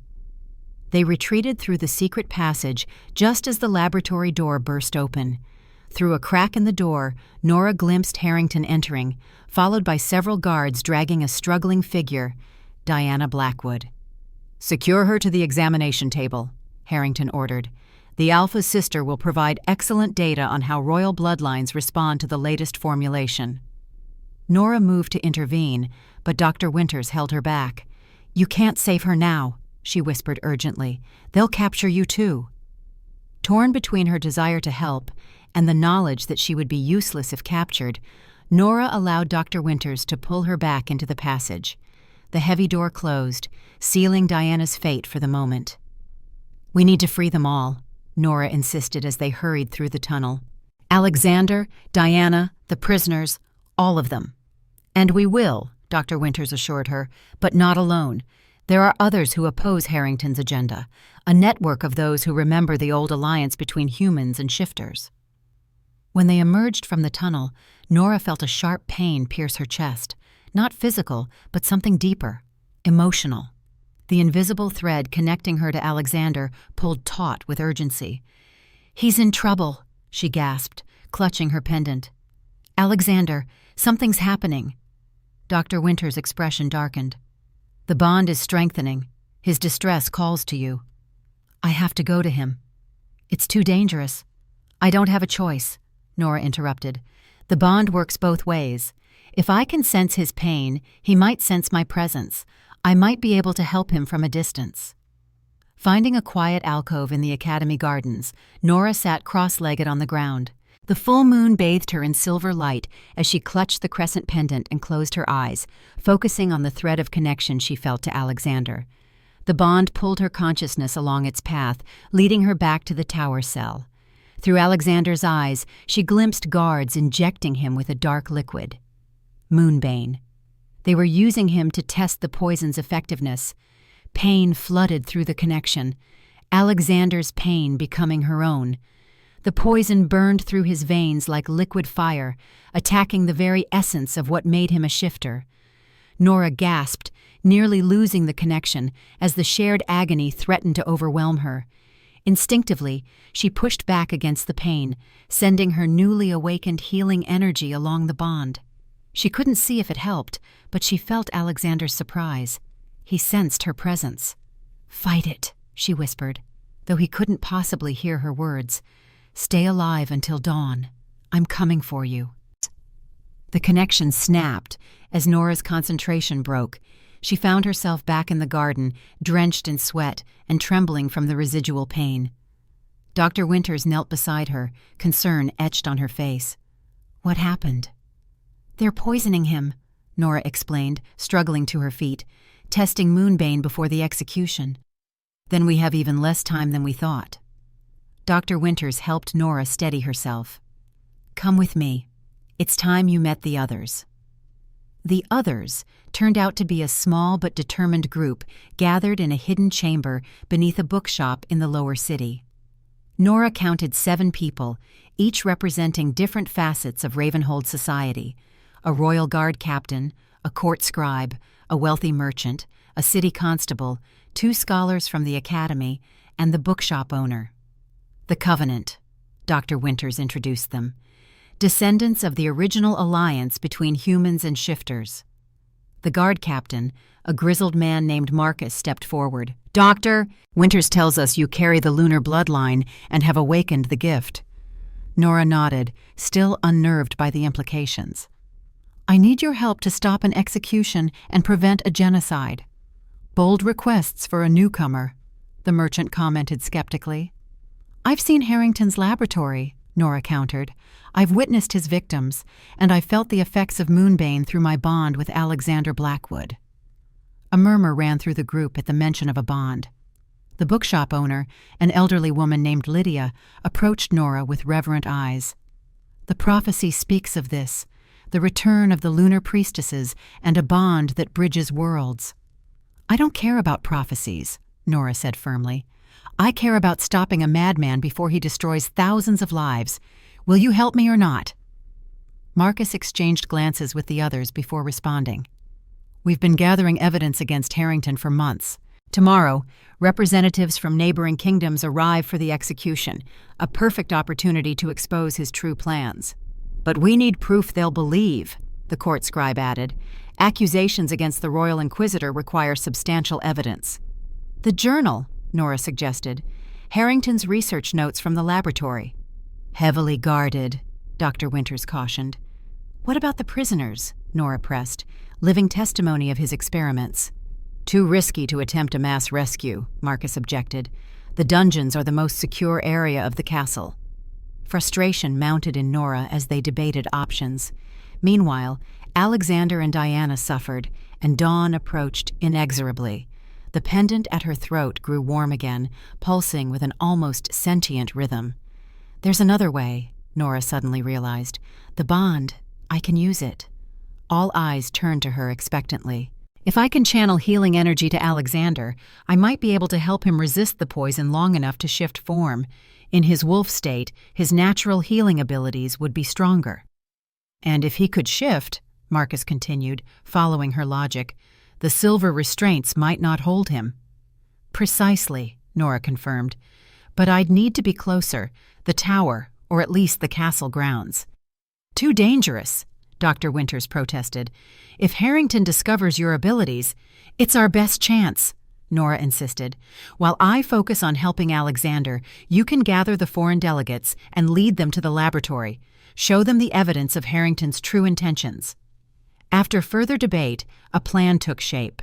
Marcus would use his position to get Nora into the castle grounds as a servant assigned to prepare the execution site. The court scribe would ensure the foreign delegates were guided to the dungeon laboratory at the crucial moment. The rest of the Covenant would position themselves strategically throughout the castle to assist with the aftermath, whatever that might be. As dawn approached, Nora found herself in the eastern courtyard, arranging ceremonial items for the execution while guards patrolled nearby. The execution platform stood ominously in the center, a silver blade gleaming in the pre-dawn light. The bond tugged insistently as Alexander was led from the tower. His condition had deteriorated significantly. The black veins now covered most of his visible skin, and he could barely stand. Diana followed, similarly afflicted but still conscious, her eyes darting around the courtyard as if seeking escape. Harrington arrived in full ceremonial regalia, accompanied by visiting dignitaries from neighboring kingdoms. Pride radiated from his bearing as he ascended the platform to address the gathering crowd. "Citizens of Ravenhold and honored guests," he began, his voice carrying across the courtyard. "Today marks a historic step toward lasting security for our realm. The execution of the Alpha King will cripple the Silvermoon Pax and demonstrate our unwavering resolve to protect human lands." As Harrington continued his self-congratulatory speech, Nora positioned herself closer to Alexander. When a guard stepped away momentarily, she seized the opportunity to make eye contact with the condemned shifter. "Trust me," she mouthed silently. Recognition flickered in Alexander's pain-clouded eyes. The connection between them surged, and Nora focused her awakened gift, channeling healing energy through their bond. Golden light flowed invisibly between them, unseen by the crowd, but felt intensely by both participants. Alexander's breathing stabilized slightly, and he straightened his posture with renewed strength. Diana noticed the change, her expression shifting from despair to cautious hope. Harrington concluded his speech and motioned for Alexander to be brought to the platform. "Any final words, Beast King?" he asked mockingly. Alexander's voice, stronger than expected, resonated through the courtyard. "The true beast stands before you, not in chains, but in robes of authority. Ask your inquisitor about the children of Westridge. Ask him about the missing villagers from the borderlands. Ask him about Moonbane." Murmurs rippled through the crowd. The foreign delegates exchanged concerned glances. Harrington's face darkened with rage. "Enough!" He seized the ceremonial silver blade. "Justice comes now!" As the blade rose, Nora poured every ounce of her awakened power into the bond. The pendant at her throat blazed with light, impossible to conceal. "Now, Alexander!" she shouted. "Shift!" With a roar that transcended human capability, Alexander's form blurred and expanded. Bones cracked and reformed as he shifted into his wolf form, massive, silver gray, and emanating power. The silver chains, designed for human proportions, strained and shattered. Pandemonium erupted in the courtyard. Guards rushed forward as spectators fled in terror. Harrington stood frozen on the platform, the silver blade hanging uselessly at his side as he faced the creature he had sought to execute. Diana seized the moment to break free from her own restraints, her form shifting into a sleek gray wolf that moved with deadly precision through the chaos. "Seize them!" Harrington screamed. "Kill them both!" But before the guards could act, a new commotion arose from the castle entrance. Dr. Winters emerged, leading the foreign delegates and several members of the Covenant. Behind them staggered the prisoners from the laboratory, their condition testimony to Harrington's crimes. Lord Harrington stands accused of unauthorized experimentation on subjects of mixed heritage, development of biological weapons, and conspiracy to commit genocide, Dr. Winters announced formally. "The evidence awaits your inspection, honored delegates." Harrington's carefully constructed facade cracked. "These are enemies of the realm, traitors all of them." "The only traitor here is you, Edmund," Marcus declared, stepping forward in his Royal Guard uniform. Your obsession with eliminating shifters has led you to betray everything Ravenhold stands for. While attention focused on Harrington, Nora approached Alexander's wolf form cautiously. The massive creature regarded her with intelligent eyes, amber with flecks of gold where her healing energy had touched him. "We need to leave," she whispered. "Now, while they're distracted." Alexander nudged her hand with his muzzle, then glanced toward Diana. A silent understanding passed between the shifters. Diana approached a guard who had fallen during the chaos and seized a ring of keys from his belt. "The dungeons," Nora realized. "We need to free everyone." As the confrontation between Harrington and the delegates escalated, Nora slipped away with the two wolf shifters. The bond guided them through the castle's winding corridors toward the dungeons where more prisoners awaited liberation. Behind them, Harrington's enraged voice echoed through the courtyard, the desperate cries of a man whose darkest secrets were finally exposed to the light of dawn. The dungeons beneath Ravenhold Castle were a labyrinth of despair. Ancient stone corridors lined with iron-barred cells stretched in multiple directions, the air thick with the scents of mold, blood, and fear. Nora moved swiftly behind Diana's wolf form, while Alexander took the lead, his massive silver-gray body casting enormous shadows in the torchlight. Diana had shifted back to human form momentarily to use the stolen keys, then returned to her wolf state for better mobility and strength. The wolves communicated through subtle movements and occasional soft growls, a language Nora couldn't understand but somehow sensed through her strengthening bond with Alexander. Each cell they passed revealed new horrors, prisoners in various stages of transformation or silver poisoning. Some appeared fully human but bore the distinctive black veins of moonbane exposure. Others were frozen in partial shifts, their bodies caught between forms in grotesque suspension. "So many," Nora whispered in horror as Diana worked to unlock the first cell block. How did Harrington manage to capture so many without raising suspicions? A soft voice answered from the shadows, "Because no one notices when the marginalized disappear." An elderly woman emerged from the darkness of her cell as Diana swung the door open. Despite her frail appearance, dignity radiated from her bearing. "I am Elder Selene of the Western Ridge Pack. We've been waiting for you, Lunar One." Nora frowned at the title, but focused on the immediate concerns. "We need to move quickly. Can you help the others who are too weak to walk?" Elder Selene nodded. "Those of us with strength remaining will assist." She turned to address the other prisoners emerging from their cells. "The Alpha King has come. The prophecy unfolds." Alexander's wolf form moved closer to Nora, his amber eyes conveying a complex emotion she couldn't quite interpret. Through their bond, she sensed his urgency tinged with something deeper, a recognition of significance beyond their immediate situation. As they progressed through the dungeon, freeing more prisoners, Nora discovered that her healing abilities could temporarily neutralize the effects of moonbane poisoning. With each person she touched, golden light flowed from her hands, pushing back the black veins and restoring enough strength for escape. "You cannot fully heal us yet," Elder Selene observed, as Nora worked on a young man who'd collapsed. "Your gift is newly awakened and untrained, but it is enough for now." Nora helped the young man to his feet. "How do you know about my gift?" "The lunar lineage has been prophesied to return when the moonless night threatens to become eternal," Selene replied cryptically.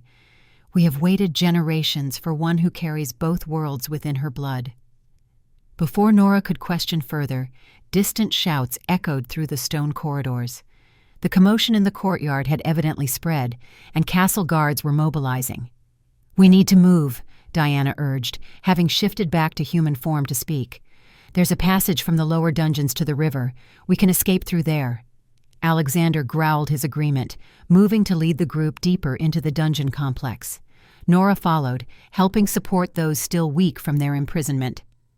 Their group had grown to nearly 30 people, a mixture of full-blooded shifters and those with mixed heritage like herself. The deeper levels of the dungeon grew progressively older and more neglected. Ancient cells with rusted bars gave way to rougher stone passages that predated the castle itself. The air became damp and heavy with mineral scents as they descended. "These tunnels were built during the First Alliance," Diana explained as they navigated the darkness, "when humans and shifters fought together against common enemies. Before the Moonfall Purge," Elder Selene added solemnly, "before fear replaced wisdom." Alexander suddenly froze, his massive head lifting as he scented the air. A low growl rumbled from his chest, and through their bond, Nora felt a spike of alarm. "What is it?" she whispered. Diana translated, her expression grim. "We're being followed, and there's something else." An explosion rocked the tunnel ahead, sending dust and debris cascading from the ceiling. Stone cracked ominously as the ancient passage began to collapse. "Back!" Nora shouted, pushing the nearest prisoners away from the falling rocks. "We need another route." Alexander charged forward, using his powerful body to shield the others from debris. Diana quickly redirected the group down a side passage, but the sound of armored footsteps echoed from that direction as well. "We're trapped," one of the younger prisoners whispered in panic. Elder Selene's weathered face remained calm. "Not trapped, merely challenged." She turned to Nora. "The lunar gift includes more than healing, child. The old blood carries the ability to find paths where none seem to exist." Nora touched the pendant at her throat, which hummed with energy. "I don't know how to access that." "Trust the bond," Selene urged. "The Alpha's blood is strongest when joined with the lunar line. Together, you can find the way." With guards approaching from one direction and a collapsed tunnel blocking the other, Nora had little choice. She knelt beside Alexander's wolf form and placed her hand on his massive shoulder. The connection between them surged immediately, stronger than before. Images flashed through Nora's mind, not memories, but something more immediate. She saw the tunnels as Alexander perceived them, with scent and sound layered into the vision.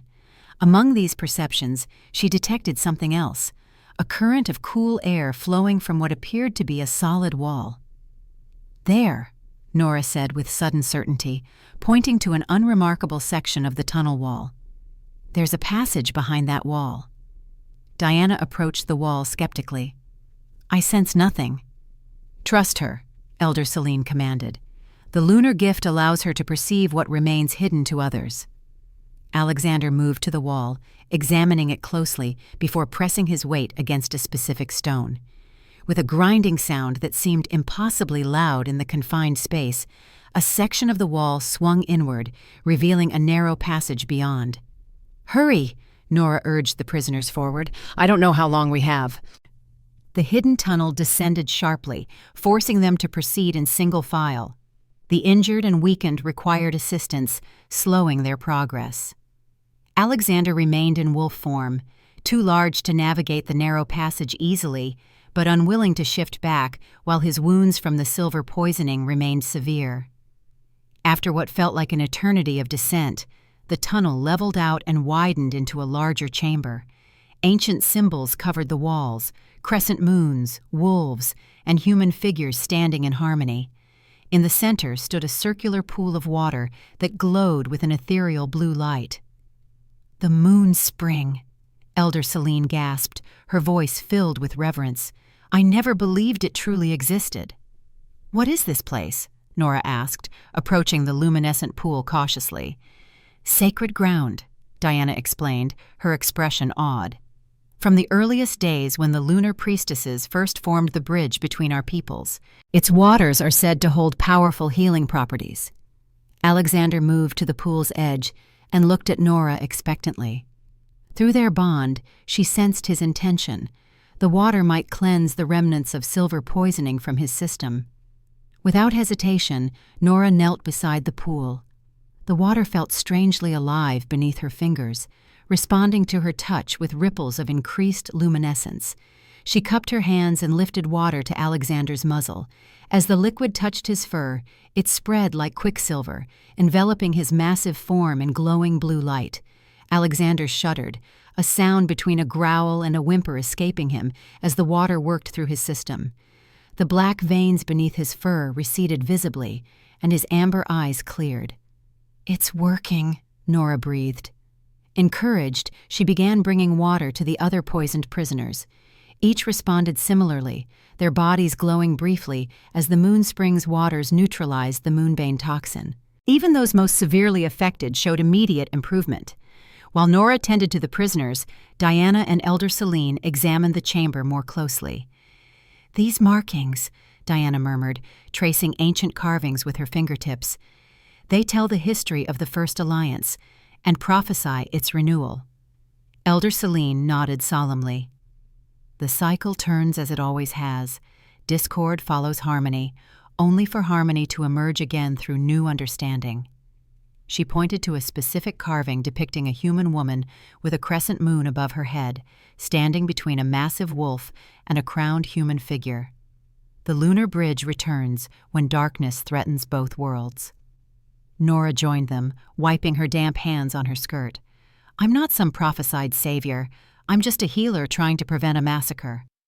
"Prophecies rarely unfold as expected," Celine replied with a gentle smile. "They speak in symbols while reality moves in messy, complicated steps. But the essence remains true.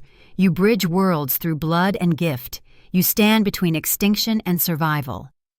A low rumble from deeper in the tunnel interrupted their conversation. Alexander, fully recovered, padded to the far side of the chamber where another passage continued beyond the moonspring. "He senses daylight," Diana translated. "This passage must lead outside the castle walls." "Then we should continue," Nora decided. "The others will be looking for us, and Harrington won't give up easily." The tunnel beyond the sacred chamber ascended gradually, eventually opening into a cave mouth concealed by thick vegetation. Sunlight filtered through leaves, indicating they had indeed escaped the castle grounds. Beyond the cave entrance stretched the vast forest that separated Ravenhold from Silver Moon territory. Alexander emerged first, scanning the surroundings for threats before signaling the others to follow. The freed prisoners gathered in a small clearing just beyond the cave. Many had regained enough strength to shift forms, while others remained human, supporting those still weak from captivity. Diana, now in human form and wearing a borrowed cloak, addressed the group. "We need to reach Silver Moon territory quickly. Harrington's forces will be searching, and some of you still require proper healing." "What about the others?" Nora asked. "Dr. Winters and the Covenant members who helped us.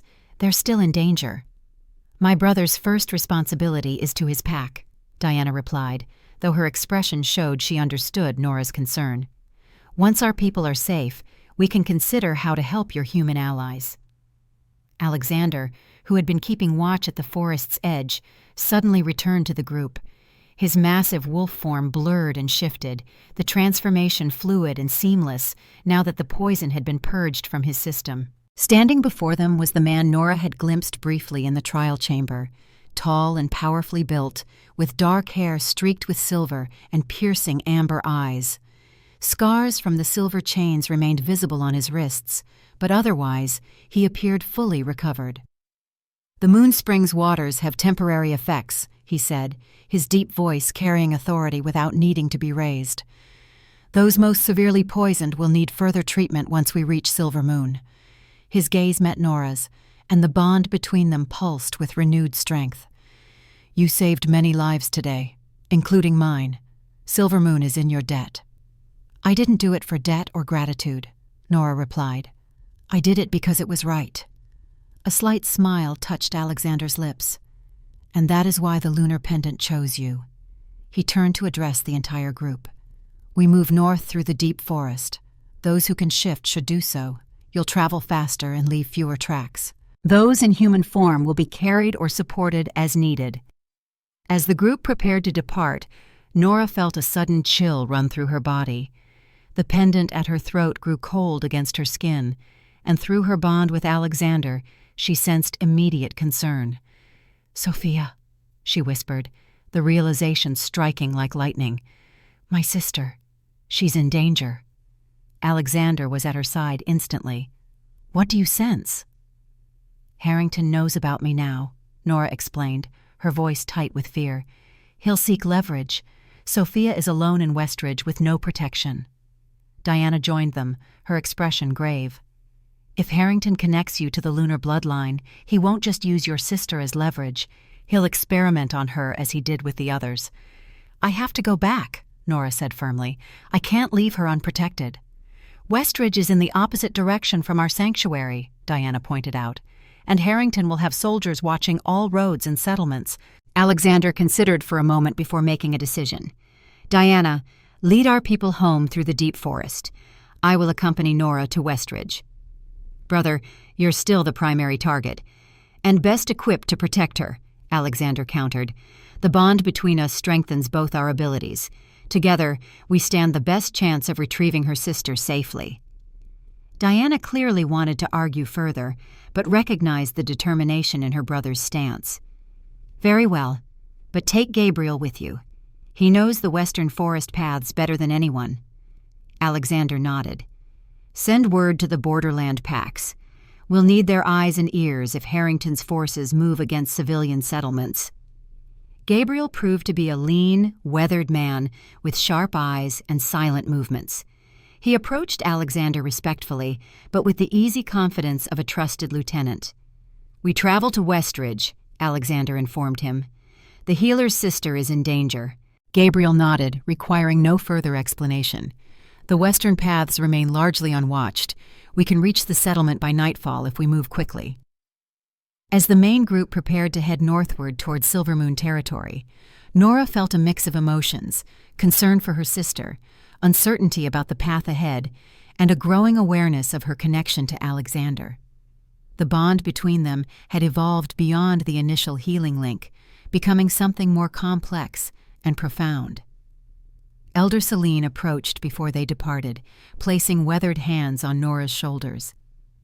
"The path of the lunar priestess is never easy," she said softly. "You carry the burden of 2 worlds upon your shoulders." "I never asked for this burden," Nora replied. "Few who are worthy of great responsibilities ever do," Celine smiled gently. "The pendant found you because you were already walking the path without knowing its name." The elder reached into a small pouch at her waist and withdrew a tiny vial of glowing blue liquid. "Water from the moon spring. It will sustain your sister until you can bring her to proper healing." Nora accepted the vial gratefully, securing it within her medical bag. "Thank you for your guidance." "We will meet again at the Silvermoon Sanctuary," Celine promised. "There is much you must learn about your heritage and gifts." The journey toward Westridge began immediately. Alexander, Gabriel, and Nora traveled swiftly through the forest, avoiding open paths and settlements. Both men shifted between wolf and human forms as needed: wolves for speed and tracking, human for communication and assistance. Gabriel led them through hidden trails that seemed to appear and disappear within the dense undergrowth.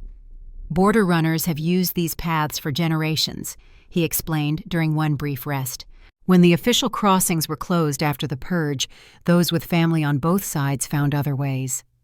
"My grandmother must have used these same paths," Nora realized. She never spoke of her journeys across the border, but her journals mentioned gatherings at the full moon. "The lunar priestesses maintained connections even after the official alliance collapsed," Alexander confirmed. "They understood that complete separation would eventually lead to war." As they traveled, Nora noticed Alexander watching her with increasing frequency. Through their bond, she sensed his curiosity and something deeper, a growing personal interest beyond her significance to his people. "You have questions," she observed during their second rest break. Alexander nodded. "Many. You awakened a healing gift that hasn't been seen in generations. You found the moon spring when those born to the pack couldn't sense it. And you formed a bond with me that should have been impossible without proper ritual." "I don't have explanations for any of that," Nora admitted. "Until a week ago, I believed my grandmother's stories were metaphorical, lessons wrapped in fantasy to make them memorable." "What stories did she tell you?" Nora smiled at the memory. "Tales of women who could speak to wolves and heal with moonlight, of a time when humans and wolves worked together as guardians of the land. I thought they were beautiful but impossible. And now? Now I wonder what other impossible things might be true." Their conversation paused as Gabriel returned from scouting ahead. His expression was grim. "Ravenhold soldiers have reached Westridge before us," he reported. "They're conducting house-to-house searches." Nora's heart sank. "For Sophia," Alexander placed a reassuring hand on her shoulder. "We'll find her first." "Gabriel, how many soldiers?" "2 full squads, 20 men. They're being led by a young nobleman." "Harrington's protégé," Alexander growled, "the one who testified about the unprovoked attack on his hunting party." Nora's mind raced. "Sophia wouldn't stay in our cottage if strangers came looking for me. She knows about our grandmother's fate. She'd hide." "Where?" Alexander asked. "We need to reach her before they do." "There's an old healer's hut in the forest behind our village," Nora explained. "Abandoned years ago when the healer died. We used it sometimes when gathering herbs or when Sophia needed quiet during her fever episodes." Gabriel nodded. "I know of such a place. Local shifters have used it as a temporary shelter during emergencies." "Can you take us there without entering the village?" Alexander asked. "Yes, but it will require circling wide around Westridge. It will add hours to our journey." "Then we move now," Alexander decided. "Every moment counts." As they resumed their journey, taking a wide arc to avoid the village, the bond between Nora and Alexander grew increasingly sensitive. She found herself aware of his emotions, his physical state, even fragments of thoughts that weren't quite words, but conveyed meaning nonetheless. "Is this normal?" she asked quietly as they navigated a particularly dense section of forest. "The bond, it keeps getting stronger." Alexander's expression was thoughtful. "Bonds between alphas and their mates typically strengthen over time, but gradually, over months or years. This is unprecedented." The word mates sent a jolt through Nora. That's not what this is." A hint of amusement touched Alexander's eyes. "The bond forms according to its own nature, not our definitions or expectations. But you're right. This isn't a traditional mating bond. It's something older, from the time when lunar priestesses first formed alliances with alpha shifters." "And what exactly did those alliances entail?" Nora asked warily. "Partnership," Alexander replied simply. "Neither subordinate to the other. A joining of different strengths for mutual protection and benefit." Before Nora could question further, Gabriel signaled for silence. They had reached the outer boundary of Westridge, and voices carried on the evening breeze, soldiers calling to each other as they conducted their search. The three crouched low in the underbrush, observing the village from a distance. Smoke rose from several chimneys, but the usual evening activities were absent. Instead, armored men moved between buildings, some emerging with household items they examined before discarding. "They're looking for evidence of shifter heritage," Alexander murmured, "or healing practices that might indicate lunar bloodlines." Nora's cottage was visible from their position, doors standing open, windows dark. Her garden had been trampled, herbs uprooted and scattered across the yard. The sight filled her with both anger and relief. Anger at the destruction. Relief that Sophia wasn't there to witness it. "We need to reach the healer's hut," she whispered. "It's about a mile into the forest, near the large oak with split trunks." Gabriel nodded. "I know it. Follow me, and stay low." They circled behind the village, using the growing darkness for cover. As night fell, Alexander and Gabriel's heightened senses became increasingly valuable, guiding them safely through the forest when Nora could barely see the path. After nearly an hour of careful progress, Gabriel stopped and gestured ahead. "The clearing is just beyond those pines. I smell wood smoke. Someone is there." Nora felt hope rise. Sophia always keeps a small fire when she stays there. She gets cold easily, especially during fever episodes. "Wait here," Alexander instructed. "Gabriel and I will scout the perimeter to ensure there are no soldiers nearby." The two men disappeared into the darkness with silent efficiency. Nora waited anxiously, her hand clutching the pendant at her throat. The bond allowed her to sense Alexander's location, a comforting awareness as she stood alone in the dark forest. After what seemed an eternity, Alexander returned. "The hut appears secure, one human occupant, female, young, but we detected another scent nearby that concerns me." "What kind of scent?" Nora asked worriedly. "Blood," Alexander replied grimly. "Fresh human blood, not your sister's. Someone was injured here recently. Nora's medical instincts took over. Take me to her, now. They approached the small hut cautiously. Light flickered through cracks in the shuttered windows, and thin smoke rose from the crude stone chimney. Nora moved ahead, calling softly, "Sophia? It's Nora. Are you there?" The door creaked open slightly, revealing a sliver of Sophia's pale face. When she recognized her sister, she flung the door wide and rushed forward. "Nora, thank the stars!" She embraced Nora tightly before noticing the two men standing in the shadows. She stiffened. "Who are they?" "Friends," Nora assured her. "They helped me escape Ravenhold. We came to find you before Harrington's men could." Sophia's eyes widened as she looked more carefully at Alexander. He's the Alpha King, isn't he? The one they were going to execute." Alexander stepped forward, moonlight illuminating his features. "Alexander Blackwood. And yes, your sister prevented that execution from proceeding as planned." Sophia turned to Nora with astonishment. "What happened in the capital? The soldiers arrived this morning, saying you were wanted for treason and association with beasts."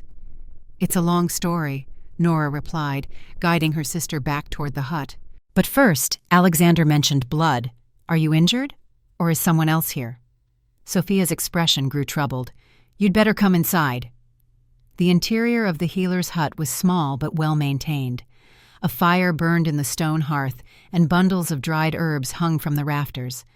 On a pallet in the corner lay a young man, barely conscious, his shoulder bandaged with blood-stained cloth.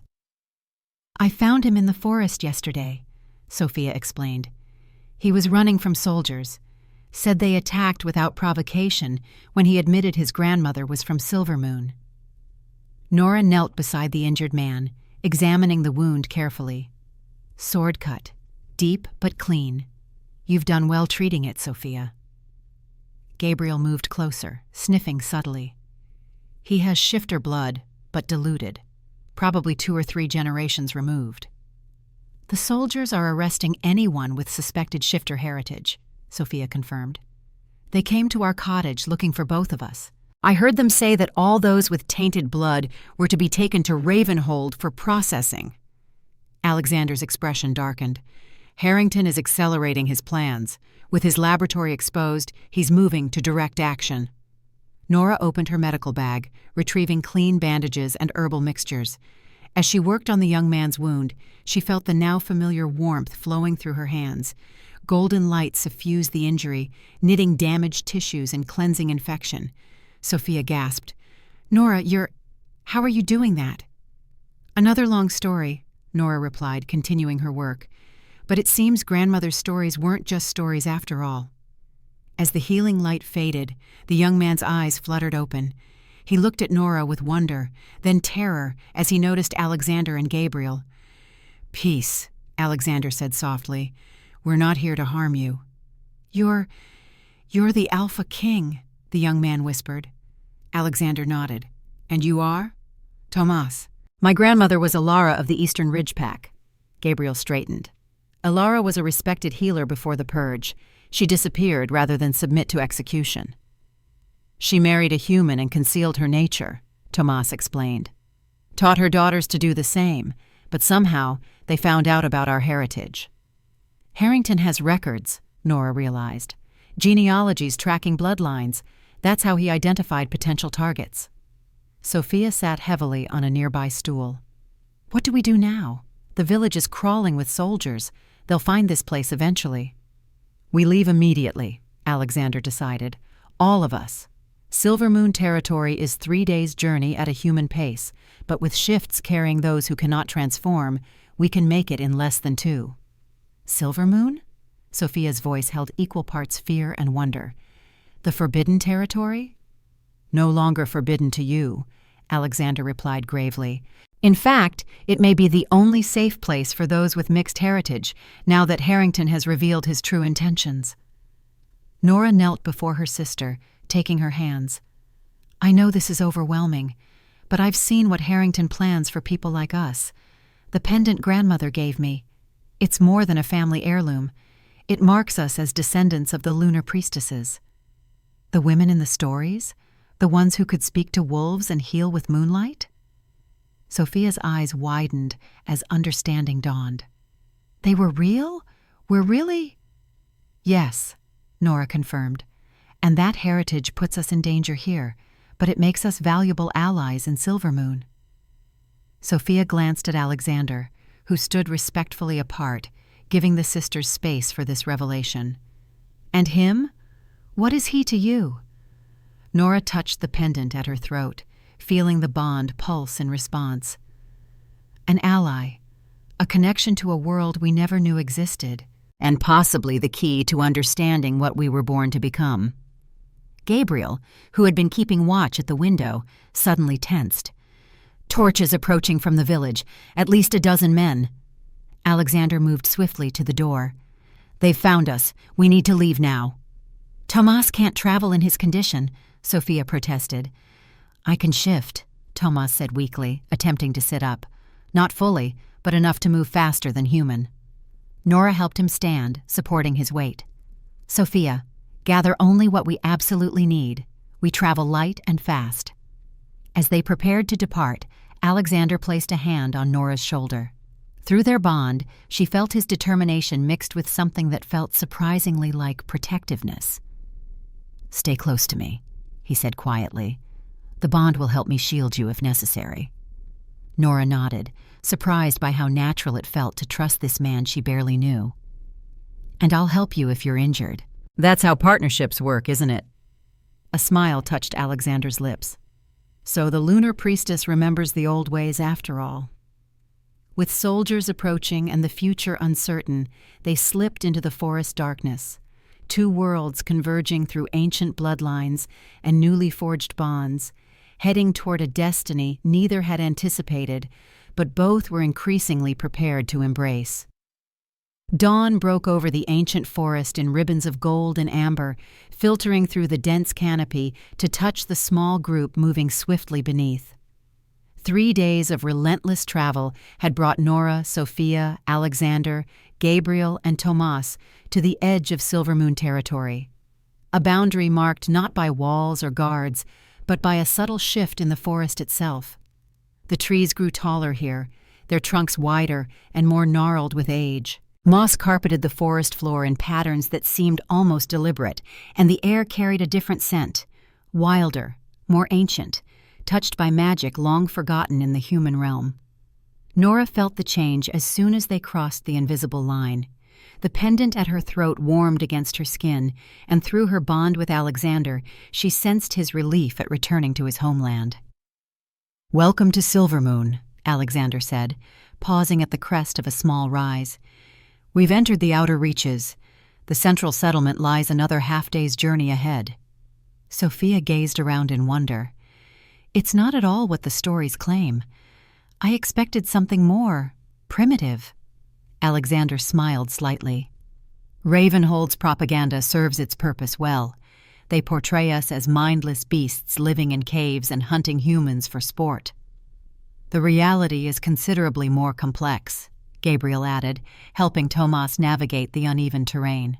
The young man had improved significantly under Nora's care, but remained weak from his injury and their difficult journey. Our society blends ancient traditions with practical adaptations to the modern world.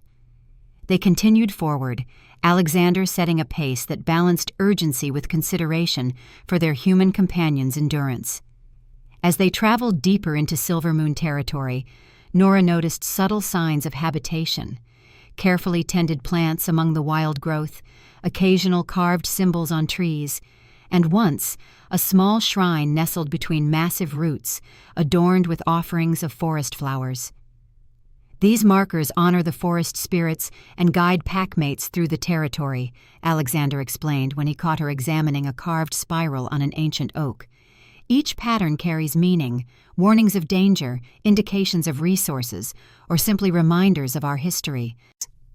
By midday, they encountered the first Silvermoon sentries, a pair of wolves who materialized silently from the underbrush.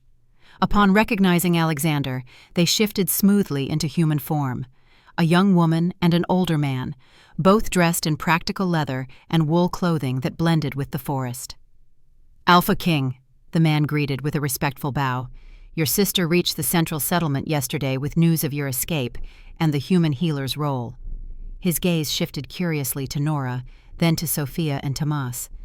These are your companions? Eleanor Sullivan carries the lunar bloodline, Alexander informed them. Her sister Sophia shares the heritage. The young man is Tomas, descendant of Ilara of the Eastern Ridge. All three require sanctuary.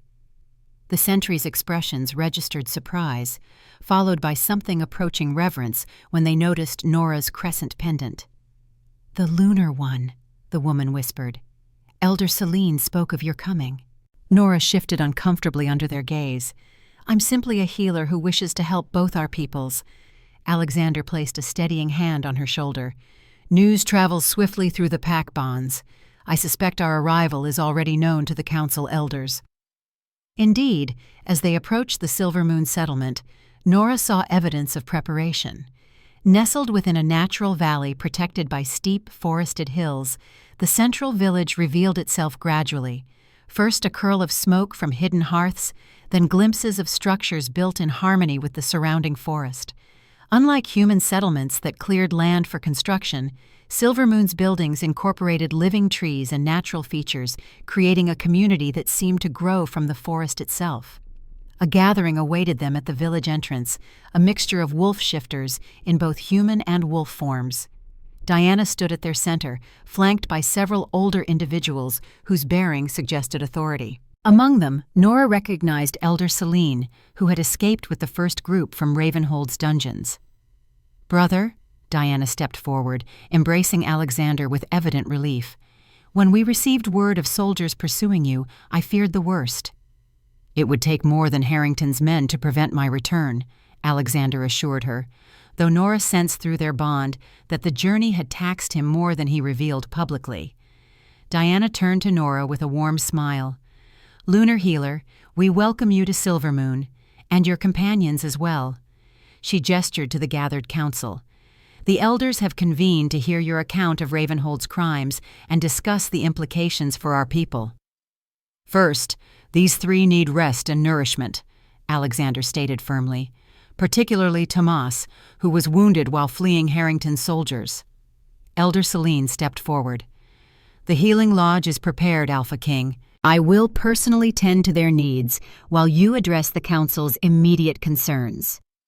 Sophia moved closer to Nora, her expression betraying her uncertainty in these unfamiliar surroundings. "Will we be separated?" "No," Alexander answered before Nora could respond. "The bond between your sister and myself necessitates your proximity. You will be housed in the Alpha's quarters, with access to the healing facilities." Diana raised an eyebrow at this declaration, but made no comment. Through their strengthening bond, Nora sensed Alexander's protective instinct extending beyond her to include Sophia, an unexpected development that warmed her despite the challenging circumstances. The council agreed to convene after a brief rest period, allowing the travelers time to refresh themselves. Alexander escorted Nora and Sophia to the Alpha's residence, a spacious structure built around and within three massive oaks that had grown together over centuries.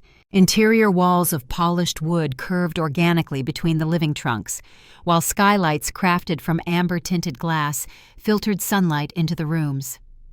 "It's beautiful," Sophia breathed, gazing around in wonder. "Nothing like what we were told about beast dwellings in Ravenhold." "Propaganda serves those in power," Alexander replied, indicating a bathing chamber where heated water flowed through cleverly designed stone channels. "Rest and prepare yourselves. The council will have many questions, particularly about Harrington's actions and intentions." After he departed to prepare for the council meeting, Sophia turned to Nora with a mixture of amazement and concern. "This is all happening so quickly," she said, sinking onto a comfortable chair crafted from bent wood and soft furs. "A week ago, we were simple healers in Westridge. Now we're— what exactly? Refugees? Honored guests? Prophesied saviors?" Nora sighed, fingering her pendant thoughtfully. "I'm not entirely sure myself. All I know is that Harrington represents a threat to both our worlds, and stopping him requires cooperation between humans and shifters. And this bond between you and Alexander? Sophia asked perceptively. What exactly does that entail? Nora hesitated. The bond had continued to evolve during their journey, becoming increasingly complex and intimate. She could now sense Alexander's emotions with remarkable clarity, occasionally catching fragments of thoughts when their connections surged strongest. More disconcerting were the moments when their identities seemed to blur slightly, when his wolf instincts briefly colored her perceptions, or when her healing abilities spontaneously flowed through him to accelerate his recovery from lingering silver poisoning. It's complicated, she admitted. Grandmother's journals mentioned connections between lunar priestesses and alpha shifters, but they were frustratingly vague about specifics. I think we're rediscovering these dynamics as we go. Neither of us fully understands what's happening. Sophia studied her sister's face closely. There's more than just magical connection happening, isn't there? I see the way you look at him. Heat rose to Nora's cheeks. We've barely had time to breathe, let alone explore personal feelings. Some things don't require time, Sophia observed wisely. Just recognition. Before Nora could formulate a response, a gentle knock interrupted them. Diana entered, carrying folded clothing of soft leather and wool, dyed in forest colors. Traditional attire for council meetings, she explained, placing the garments on a nearby table. Ordinarily, non-pack members wouldn't attend such gatherings, but these are extraordinary circumstances. Nora accepted the clothing with gratitude. Thank you for your hospitality. I know our presence complicates an already difficult situation. Diana's expression grew serious. Your arrival was foretold, Lunar Healer. Many believed the prophecies were merely legends, but Elder Celine never lost faith. She hesitated before continuing. My brother has changed since forming this bond with you. His decisions have become more balanced, less driven by anger over past injustices. He seems quite controlled to me, Nora observed, recalling Alexander's calm authority even in the most dangerous moments of their escape. You didn't know him after the Westridge massacre, Diana replied softly. When the children were killed, something broke inside him. His rage was terrifying, justified, but consuming. Since connecting with you, that darkness has receded. She studied Nora thoughtfully. The lunar bloodline was said to temper the wolf's rage, while the alpha strength protected the healer's compassion. Perhaps there is more truth to the old stories than we realized. The council chamber occupied a natural clearing at the heart of the settlement. Massive tree trunks formed a circle around a central hearth, with seats carved into living wood for the elders and pack leaders. Alexander sat at the northern position, with Diana at his right. Nora and Sophia were led to seats beside him, a placement that caused murmurs among some of the older council members. Elder Celine opened the proceedings, her weathered voice carrying surprising strength. We gather in unprecedented times. The Alpha King returns to us through the intervention of a lunar bloodline descendant, a convergence not witnessed since before the Purge. She gestured to Nora. Eleanor Sullivan carries the crescent pendant and has awakened the healing gift. Through her bond with our Alpha, ancient prophecies begin to manifest. An older man with a silver-streaked beard leaned forward. Prophecies are poor foundations for policy decisions. We need practical assessments of the threat Ravenhold poses now that their Inquisitor has revealed his true intentions. Alexander nodded in agreement. Elder Thorne speaks wisely. While the lunar bloodline's return holds significance, Harrington's actions demand immediate attention. He turned to Nora.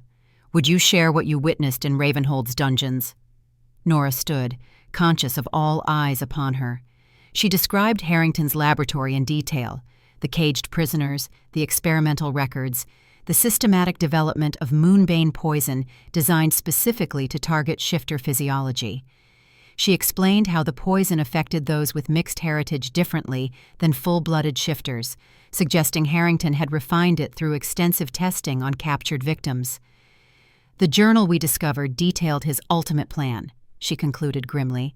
Moonbane in its final form can be introduced to water supplies, affecting entire communities simultaneously. Harrington intends to eliminate not just Silver Moon packs, but anyone carrying trace shifter heritage, a genocide that would extend far beyond your borders. The council received this information with grim silence. Finally, a fierce-looking woman with a jagged scar across her cheek spoke. "How many soldiers does Harrington command directly?" "According to Dr. Winters, approximately 200 are personally loyal to him," Nora replied. "However, he wields influence over much of Ravenhold's military through his position as Royal Inquisitor." "And the royal court itself?" Diana asked. "Surely King Edric wouldn't sanction such actions if he knew the truth." Alexander's expression darkened. "Edric is a figurehead. Harrington has been the true power in Ravenhold for years, controlling information and eliminating those who question his authority." "What of your human allies?" Elder Thorne inquired. "This covenant you mentioned, can they assist us?" Dr. Winters and the others plan to gather evidence and present it to the foreign delegates who attended the execution, Nora explained. If successful, they might have secured external pressure against Harrington. However, we lost contact during our escape. The scarred woman, introduced as war leader Freya, scoffed. "So we have no allies within Ravenhold, no external support, and face an enemy developing poison specifically designed to exterminate us. The strategic response seems clear. We must strike first, targeting Harrington and his laboratory before the poison can be deployed." Several council members voiced agreement, but Alexander raised a hand for silence. A direct assault on Ravenhold would confirm their propaganda about savage beasts and unify their people against us. We would face not just Harrington's loyal forces, but the entire kingdom. "Then what do you propose, Alpha King?" Elder Thorne challenged. "We cannot simply wait for our destruction." And before Alexander could respond, Nora felt the pendant at her throat grow warm, almost hot, against her skin. The sensation spread through her body, and without conscious decision, she found herself standing. "There is another way," she said, her voice carrying an authority she didn't recognize. "The bond between Alexander and myself represents more than individual connection. It symbolizes the potential for renewed alliance between our peoples." The pendant glowed visibly now, illuminating her face with silver light. Through her bond with Alexander, she sensed his surprise and something else, recognition of ancient power awakening. "Harrington's strength lies in division," Nora continued, the words flowing through her as if from some deeper source. "He has spent decades nurturing fear and hatred between humans and shifters. Our unity is what he fears most, the very reason he targeted the lunar bloodline for extinction during the Purge."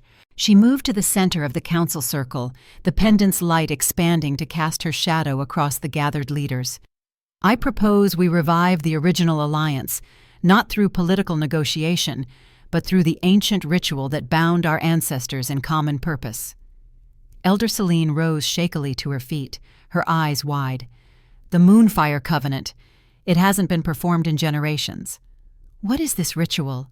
Sophia asked quietly from her seat. "A binding of pack magic and lunar gifts," Elder Selene explained with reverence.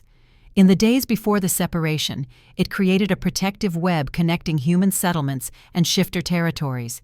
Neither could attack the other without breaking the covenant and suffering the consequences." War leader Freya looked skeptical. "Such magic requires tremendous power and preparation. The lunar bloodline has only just reawakened after decades of dormancy." "The moon spring," Alexander said suddenly, rising to join Nora.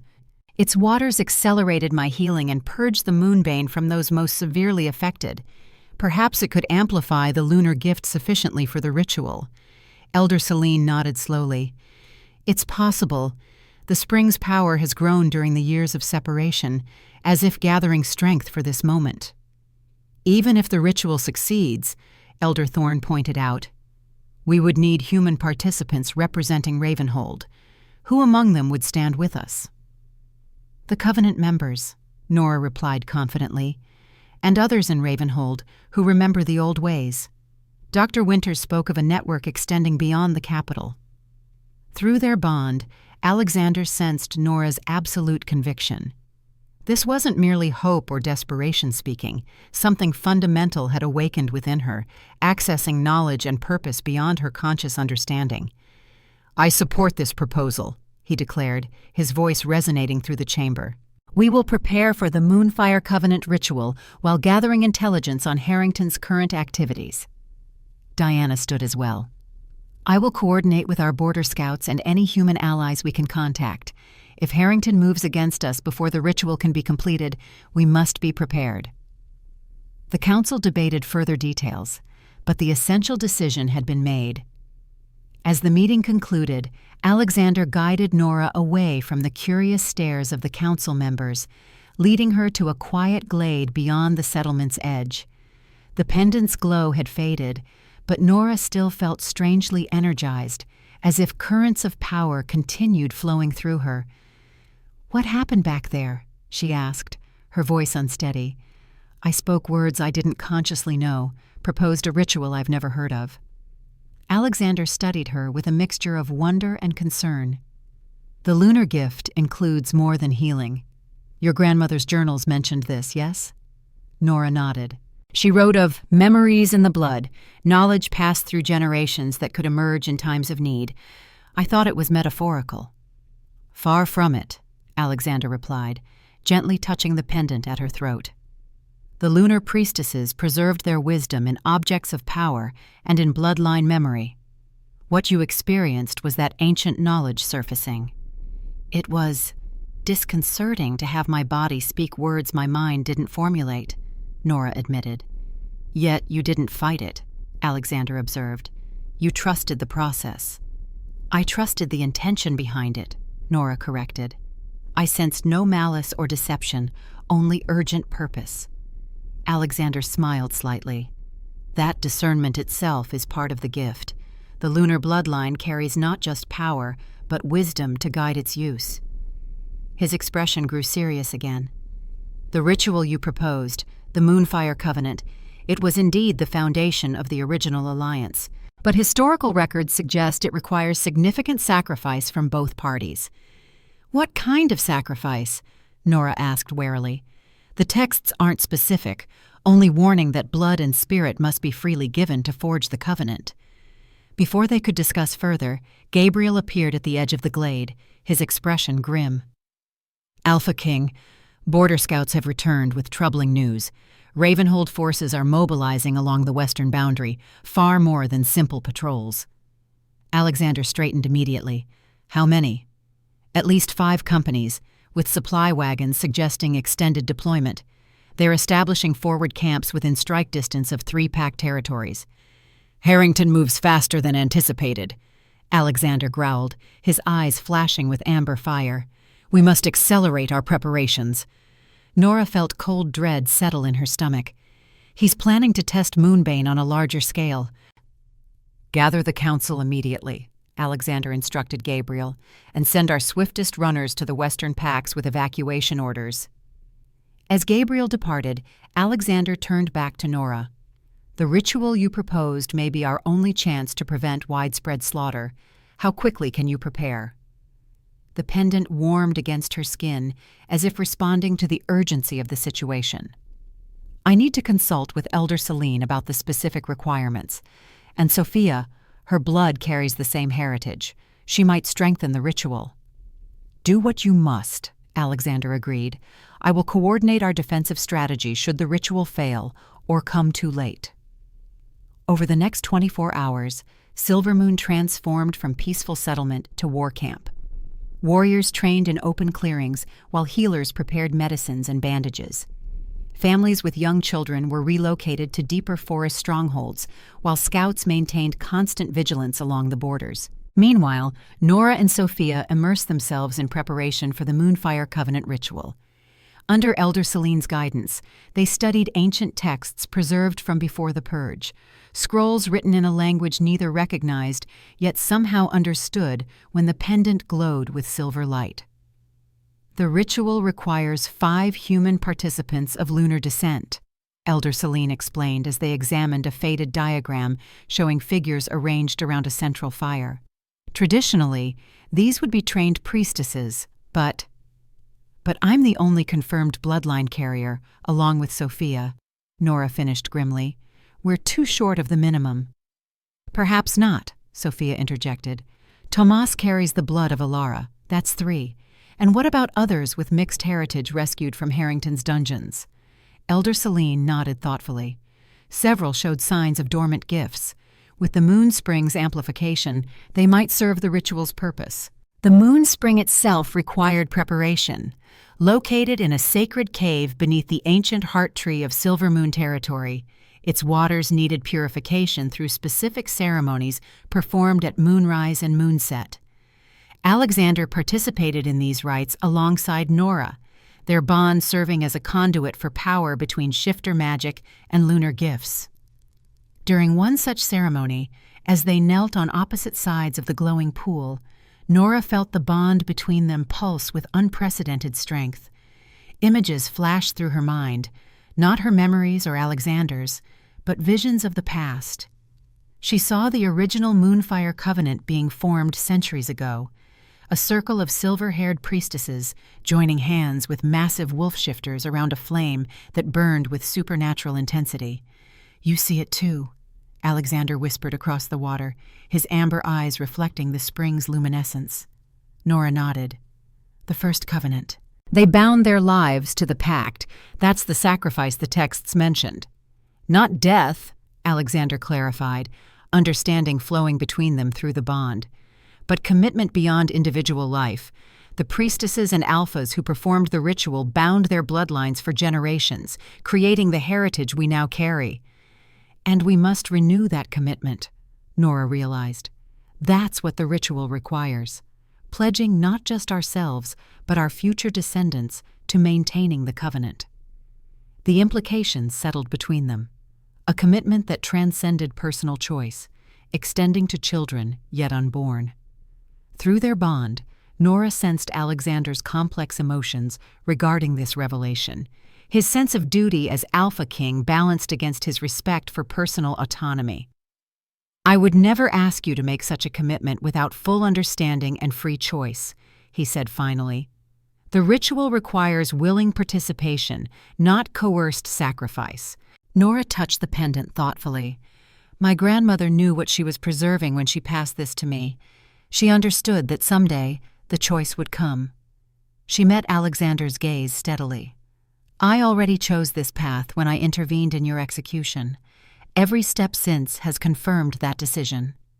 Their conversation was interrupted by Diana's urgent arrival at the cave entrance. "Brother, Nora, you must come quickly. Scouts have captured a Ravenhold soldier carrying critical information." They followed Diana to the settlement's security lodge, where a young man in Ravenhold military garb sat bound to a chair, his expression defiant despite his obvious fear. Gabriel stood guard nearby, while war leader Freya examined documents spread across a table. "He was carrying these orders from Harrington to the Western deployment," Freya explained, handing a sealed parchment to Alexander. "They confirm our worst fears." Alexander scanned the document, his expression hardening. "Harrington has scheduled the first large-scale Moonbane deployment for 3 days from now, targeting the Clearwater settlement, a mixed community of humans and those with shifter heritage." "Clearwater houses over 400 people," Diana whispered in horror. "Many are children." "It's a test case," Nora realized, reading over Alexander's shoulder. "Harrington wants to evaluate Moonbane's effectiveness in a contained environment before deploying it against Silver Moon itself." The captured soldier glared at them. "Those half-breeds deserve cleansing. Lord Harrington will purify Ravenhold of the beast taint, one settlement at a time." Alexander approached the man slowly, his presence projecting alpha dominance that made the soldier shrink back despite his bravado. "How is the poison to be delivered?" When the soldier remained silent, Alexander's eyes flashed amber, and a low growl rumbled from his chest. "Not quite human, not quite wolf. Answer, or I'll let war leader Freya continue her questioning without my restraining presence." The soldier's resolve crumbled. "Water supply. Barrels of concentrated moonbane to be added to the reservoir above Clearwater at dawn 3 days from now. The timing allows for complete saturation before most residents drink their morning water." Nora exchanged alarmed glances with Alexander. "We don't have time for proper ritual preparation. The Moonfire Covenant requires a full moon, and the next one is still 5 days away." "Then we must adapt," Alexander decided. "The ancient texts speak of ideal conditions, but necessity has always bred innovation among both our peoples." "The waxing moon holds significant power," Elder Selene confirmed from the doorway, where she had silently joined them. "Less than the full moon, but perhaps sufficient with the moon spring's amplification." "And the 5 lunar descendants?" Nora asked anxiously. "We have found 3 among the refugees with dormant gifts," Elder Selene replied. "With you and Sophia, we have the required number." Alexander turned to Diana and Gabriel. "Prepare a strike force to intercept Harrington's poison deployment. Even if the ritual succeeds, we cannot risk relying solely on magic when lives hang in the balance." As preparations accelerated over the next day and night, Nora felt the pendant's energy growing increasingly intense. The bloodline memory continued surfacing in unexpected moments, providing guidance for ritual preparations that would otherwise have been lost to time. She worked tirelessly alongside Sophia and the other identified lunar descendants, a middle-aged man named Tomas, a teenage girl called Lyra, and an elderly woman introduced as Meredith. All 3 had been unaware of their heritage until Harrington's purge forced the truth into the open. The night before the ritual, as Silvermoon prepared for both magical working and potential battle, Nora sought Alexander in his quarters. She found him reviewing maps with his military leaders, planning defensive positions and escape routes should the worst occur. Sensing her presence through their bond, he looked up immediately. "The ritual preparations are complete?" "As complete as possible given the accelerated timeline," Nora confirmed. "Elder Selene believes we have sufficient understanding to proceed, though success is far from guaranteed." Alexander dismissed his advisors with a nod, waiting until they had departed before addressing Nora directly. "You're concerned about something beyond the ritual's technical aspects." "The bond between us continues to strengthen," Nora observed, taking the seat opposite him. "I feel your emotions, catch glimpses of your thoughts. Soon, there may be little separation between us." "Does this trouble you?" Alexander asked carefully. "Not in the way you might think," Nora replied. "I've grown comfortable with our connection. What concerns me is how the ritual might alter it further. The texts suggest the Moonfire Covenant fundamentally transforms the participants." Alexander set aside the maps, giving her his full attention. Elder Selene mentioned similar concerns. The original priestesses and alphas emerged from the ritual with enhanced abilities, but also permanent changes to their essential nature. "Becoming neither fully human nor fully shifter, but something between," Nora concluded. "A true bridge between worlds." Alexander's expression softened. "You fear losing yourself." "I fear failing those who depend on us," Nora corrected. "If the transformation renders me unable to complete the ritual or alters your leadership abilities when your pack needs you most." Alexander reached across the table, taking her hand. The contact sent warmth flowing through their bond, carrying reassurance and steadfast commitment. "Whatever changes come, we face them together. That has been the core truth since the moment you intervened in my execution." Nora squeezed his hand, drawing strength from his certainty. "Together, then, as the first covenant makers intended." Dawn arrived with tense anticipation, permeating Silvermoon. Strike forces departed before first light, moving swiftly toward Clearwater Settlement to intercept Harrington's poison deployment. Meanwhile, Nora and the other lunar descendants gathered at the Moonspring Cave, joined by Alexander and 4 alpha shifters representing the major Silvermoon packs. The cave had been prepared according to ancient specifications. 5 stone pillars arranged around the glowing spring, each inscribed with symbols representing the elements and cardinal directions. Between them, silver bowls held sacred herbs and crystallized moonlight collected during previous cycles. At the center, floating on the spring's surface, burned a single flame sustained by the water's mysterious properties. The moonfire itself, kindled through a complex ritual performed at midnight. Elder Selene guided the participants to their positions, lunar descendants at each pillar, alpha shifters between them, forming a perfect circle around the spring. Nora stood at the northern position with Alexander to her right, their bond serving as the primary channel through which the covenant would form. The ritual begins with blood freely given, Elder Celine instructed, passing a silver knife to Nora. Each participant offers 7 drops to the flame, no more, no less. Nora drew the blade across her palm, allowing exactly 7 drops to fall into the moonfire. The flame flared silver blue as her blood touched it, sending ripples across the spring's surface. Alexander followed suit, his blood causing an even more dramatic reaction. Red gold flames leaping upward before settling into a steady purple glow. One by one, the other participants contributed their blood, each addition changing the flame's color and intensity. When the final drops fell from Elder Celine's withered hand, the moonfire expanded suddenly, engulfing the entire spring in radiant light that illuminated the cave with otherworldly brilliance. "Join hands," Elder Celine commanded, stepping back from the circle. Lunar and Wolf, ancient bloodlines reunited in common purpose. As their hands clasped, completing the circle, Nora felt power surge through the connections, not just through her bond with Alexander, but through every participant. The pendant at her throat blazed with silver fire that didn't burn, and similar light emanated from each lunar descendant, while the shifter's eyes glowed with amber intensity. Elder Celine began chanting in the ancient language, words that resonated with the cave's natural acoustics and seemed to penetrate the participants' very bones. Nora found herself responding instinctively, her voice joining the others in harmonies that couldn't possibly have been rehearsed, yet flowed together with perfect precision. Through the bond, Alexander's consciousness brushed against hers more directly than ever before, not just emotions and impressions, but complete thoughts and memories.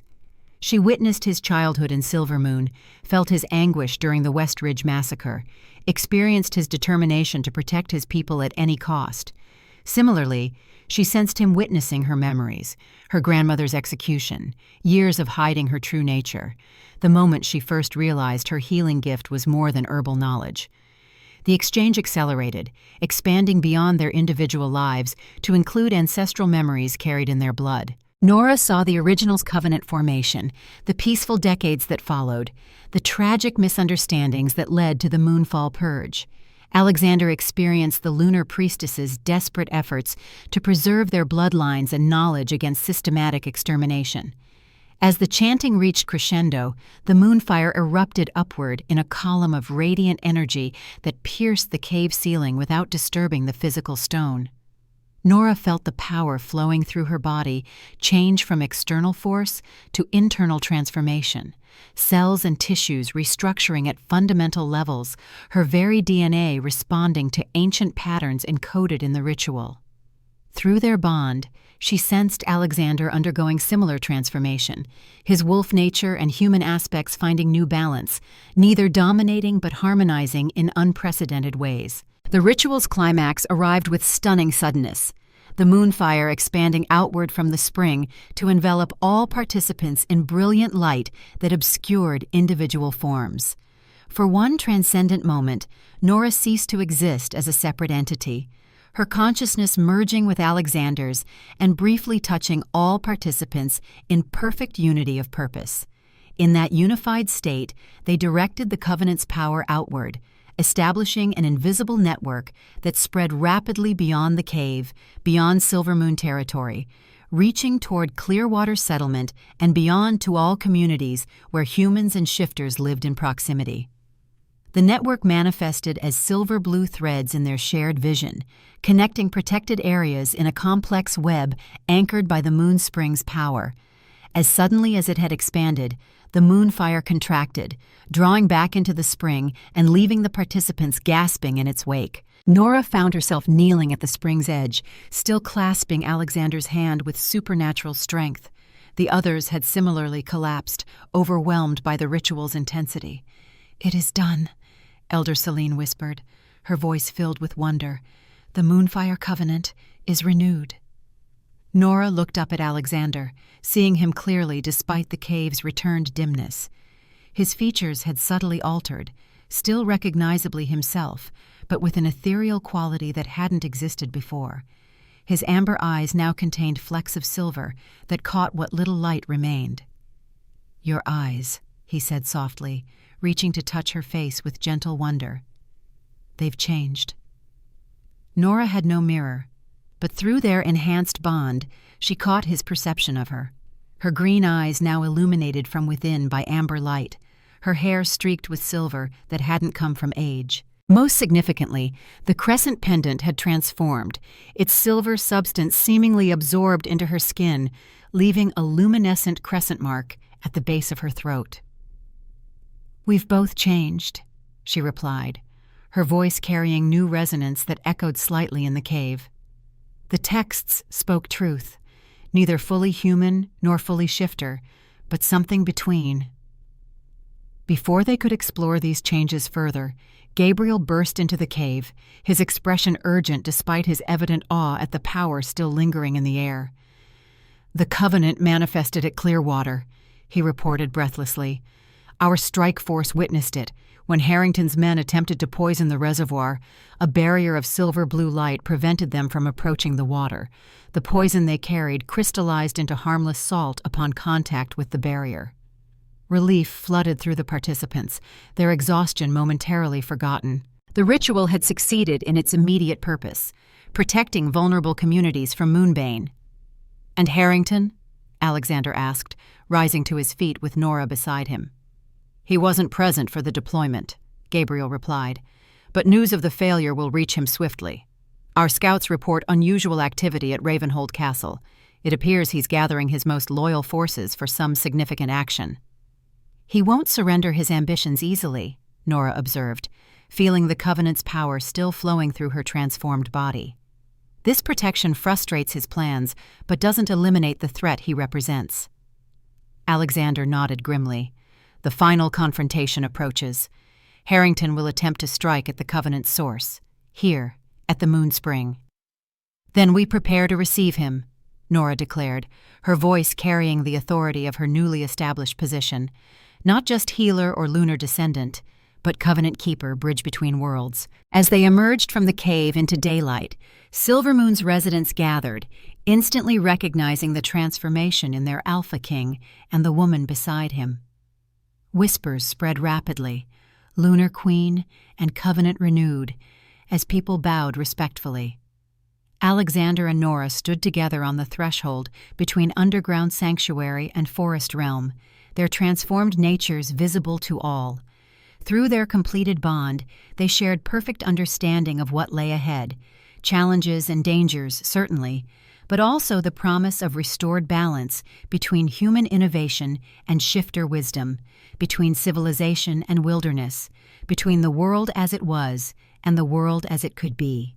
The Covenant had been sealed in blood and spirit, transforming them into living embodiments of the bridge between worlds. Whatever Harrington planned next would face not just individual opponents, but the combined strength of ancient magics reawakened for modern times, and the unbreakable bond between a Lunar Queen and her Alpha King.